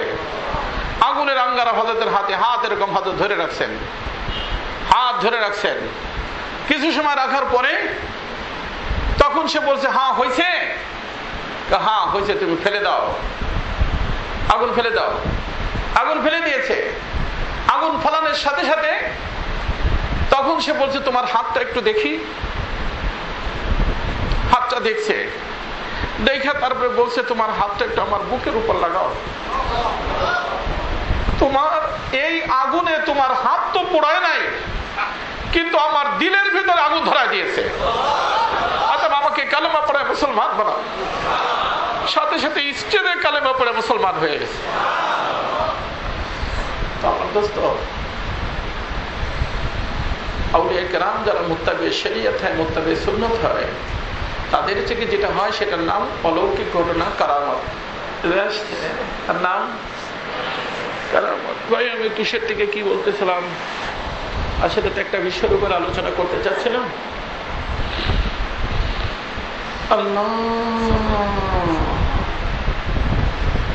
আমি বলছিলাম যে আমাদের রোগ ইসলাম। কি বলছিলাম? ইসলাম। ইসলাম সকলের জন্য। কিসের থেকে? মানুষের রোগ থেকে। কিসের রোগ থেকে? মানুষের রোগ থেকে। ওই মানুষের রোগেরই আলোচনা, বিশেষ একটা রোগের আলোচনা আজকে আমার করার ইচ্ছা ছিল, কিন্তু সময় তো অনেক হয়ে গেছে। অনেক অনেক দূর দূরান্ত থেকে আসছেন, চলে যাবেন। তো বাস একটা জিনিসের খেয়াল সব সময় রাখবো, আল্লাহ পাক আমাকে আপনাকে সকলকে বুদ্ধিমান হওয়ার তৌফিক দান করেন। আর বুদ্ধিমান তখন হব যখন নিজের, তার চিন্তা, আমার চিন্তা। তার অর্থ এই না যে উম্মতের চিন্তা করবেন না, উম্মতের চিন্তা করবেন, কিন্তু নিজের চিন্তা আগে। ও আনফুসাকুম, ও আনফুসাকুম। এই মুহূর্তে আমাদের কথায় আমাদের আওলাদও কথা শুনে, তার কারণ যে আমি ঠিক না। আমি একজনের সাথে মোবাইলে কথা বলতেছি, লেডির সাথে সম্পর্ক করে রাখছি, আর আমি আমার ছেলে করছি খবরদার বেটা কোনো মেয়েদের সাথে যোগাযোগ রাখবে না। শুনবে? অনেক ছেলেবেলা এসে বলে, অনেক লোকেরা এসে বলে যে হযরত আমার মা অন্যের সাথে সম্পর্ক আমি জানি, মানে কি করব? অনেক ছেলেরা বলে যে হযরত আমার বাবা রাত ভর আমার মার সাথে কথা বলে না, আরেকজনের সাথে কথা বলে। এখন বলেন এই ছেলেকে, এই মেয়েকে, আমার মনে আছে করাচিতে একটা ছেলে, তার বাবা মরে গেছে, তার বাবা আমার সাথে অনেক সম্পর্ক ছিল।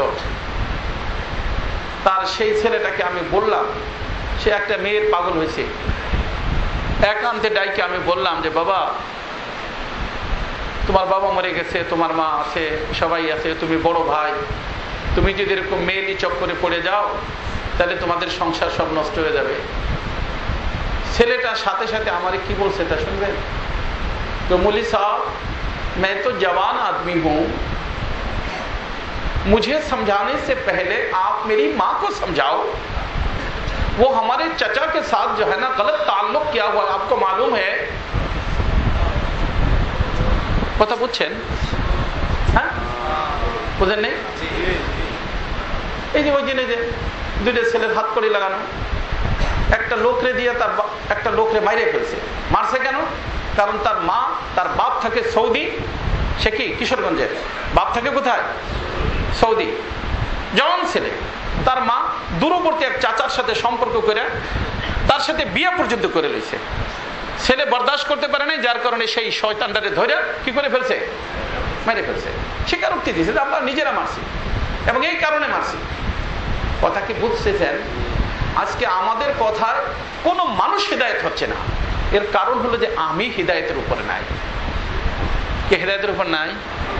এই জন্য নিজেকে একটু ইসলাহ করতে হবে। পারা যাবে না ইনশাআল্লাহ?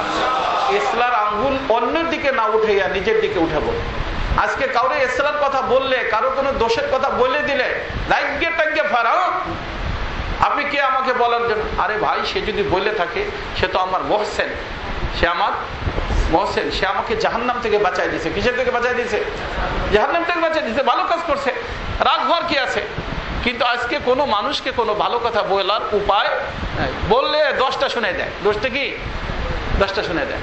এজন্য আল্লাহ তাআলা করুক যে আমরা নিজেদের ইসলাহ করতে পারি। ঠিক আছে না? ইনশাআল্লাহ নিজেদের ইসলাহ করব এবং অন্যের ইসলাহও চিন্তা করব। নিজেদের ইসলাহ করব, অন্যের ইসলাহও চিন্তা করব। আগে নিজের ইসলাহ, পরে অন্যের ইসলাহ। এর অর্থ এটা না যে নিজের ইসলাহ হওয়ার আগে অন্যের ইসলাহর আলোচনা করা যাবে না। আলোচনা করব, কিন্তু নিজের ইসলাহর প্রতি অনেক বেশি গুরুত্ব দিব। পারা যাবে না ইনশাআল্লাহ? সবাই পারবো না ইনশাআল্লাহ? আজকে থেকে সিদ্ধান্ত নিতে হবে, মাথার তালুর থেকে পায়ের তলা পর্যন্ত আমার রাসূলের সুন্নতের সাজে আমি সজ্জিত করব। হ্যাঁ, পারা যাবে? এতে কি কোনো সমস্যা আছে? হ্যাঁ, সমস্যা একটা হইতে পারে, যারা যুবকরা আছো বাবা, দাড়ি নাই, দাড়ি রাখার সিদ্ধান্ত নিলে তোমার বিবি অসন্তুষ্ট হতে পারে যদি দিনদার না হয়। আর যদি আল্লাহর মেহেরবানিতে দিনদার হয় তাহলে কোনো সমস্যা নাই। এমনটা যদি হয় তাহলে সেক্ষেত্রে আমার সাথে অবশ্যই যোগাযোগ করবা, বিবির পরে কোনো কঠিন পদক্ষেপ গ্রহণ করবা না। তারা মারধর করবে না, তাকে রাগারাগি করবে না। কিভাবে তাকে তোমার দাড়ির প্রতি মহব্বত পয়দা করতে হবে সেটা আমার সাথে পরামর্শ করবা। মোবাইল নম্বর আমার দেওয়া আছে, যোগাযোগ করে বাস আমার সাথে পরামর্শ নিলে ইনশাআল্লাহ আমি পরামর্শ দিব। আল্লাহ পাক চাহে তো ওদের দিন আল্লাহ পাক অনেক নরম বানাইছে। এক দুজন ছাড়া আমার মনে হয় 98% মেয়ে মানুষ, অনেক নরম দিলের মানুষ, আল্লাহর মেহেরবানিতে ঠিক হয়ে যাবে। কিন্তু পরামর্শ করে নেবা আমার সাথে, ইনশাআল্লাহ আমি পরামর্শ দেব। কিন্তু সিদ্ধান্ত এখান থেকে যে আমার মাথার তালুর থেকে পায়ের তলা পর্যন্ত সব জায়গায় আমার রসুলের সুন্নতের সাজে আমি সজ্জিত করে আমার জাহির এবং বাতেনকে আমি ঠিক করে ফেলবো। পারা যাবে না ইনশাআল্লাহ? সিদ্ধান্ত নেওয়া যাবে? যে সমস্ত মা বোনরা আমার কথা শুনতেছেন আপনারাও সিদ্ধান্ত নেন। আল্লাহ পাক সবাইকে তৌফিক দান করেন। ওমা আলাইনা ইল্লাল বালাগ। সুবহানাকাল্লাহুম্মা বিহামদিকা আশহাদু আল্লা ইলাহা ইল্লা আনতা আস্তাগফিরুকা ওয়া আতুবু ইলাইক। এর ভিতরে আগের থেকেই হক ও বাতিলের গন্ডগোল তো ছিলই, এখনো আছে। বর্তমান ফ্রান্সের যে ব্যাপার, যে আমাদের রাসূলুল্লাহ সাল্লাল্লাহু আলাইহি সাল্লাম, আল্লাহ রসুল তো আল্লাহ রসুল, আল্লাহ রসুলের একজন আদনা গোলামের জন্য আমাদের জান কোরবান করতে আমরা আলহামদুলিল্লাহ প্রস্তুত আছি। বুঝে আসছে না? অতএব আমাদের রসুলের অবমাননা হবে আর আমরা খামোশ বসে থাকবো, এটা না। অতএব যে কোনো জায়গায় যার যার এলাকায় মুসলমানদের কোনো জমিয়াত, মুসলমানরা সম্মিলিতভাবে যদি কোনো মিছিল টিছিল করে, আমার যে সমস্ত দোস্ত বাবা আছে অনেকে মনে করে যে আমি মিছিল করতে নিষেধ করি, কিন্তু আমি মিছিল করতে ওই সমস্ত মিছিল নিষেধ করি রাজনৈতিক মিছিল। কিন্তু এটা কোনো রাজনৈতিক ব্যাপার না, এটা আমাদের ইমানের ব্যাপার। কিসের ব্যাপার? ইমানের ব্যাপার। অর্থাৎ যে এলাকায় যে কোনো জায়গায় যদি মিছিল টিছিল এই ব্যাপারে বের হয় ফ্রান্সের বিরুদ্ধে, আমরা সকলেই একমত হয়ে তাদের সাথে থাকবো। বুঝে আসছে না? এবং আমাদের রসুলের জন্য এরকম মন থাকতে হবে যে রসুলের ইজ্জতের জন্য জানকে কোরবান করে তাদেরকে কোরবান করে দিব, কিন্তু আমার রসুলকে বেইজ্জত হইতে আমরা দেব না, কারণ মরতে তো হবেই। কিন্তু এই নিয়তে যদি যে আমার রসুলের ইজ্জতের হেফাজতের জন্য আমি জান দিয়েছি, আল্লাহ পাক আমাদেরকে শহীদের মাকাম দান করবেন ইনশাআল্লাহ। অতএব এই ফ্রান্সের এই খবিসদেরকে আল্লাহ পাক হেদায়েত দান করেন, তা নাহলে তাদের উপরে এমন কোন দৃষ্টান্তমূলক শাস্তি দেন যে অতি সত্বর, যাতে করে তারা এই রসুলের অবমাননা করার কারণে কি হয় বিশ্ববাসী সমস্ত কাফেরা যেন বুঝতে পারে এবং দেখতে পারে। অতএব যে যেখানে আছেন সেখানেই নিজের দোস্ত আহবাব, এলাকার ওলামায়ে কেরাম, তাদের সাথে সম্মিলিতভাবে এ ব্যাপারে আওয়াজ তুলতে হবে এবং আওয়াজ তোলা জরুরি। আল্লাহ তাআলার নিকট আমরা দোয়াও করব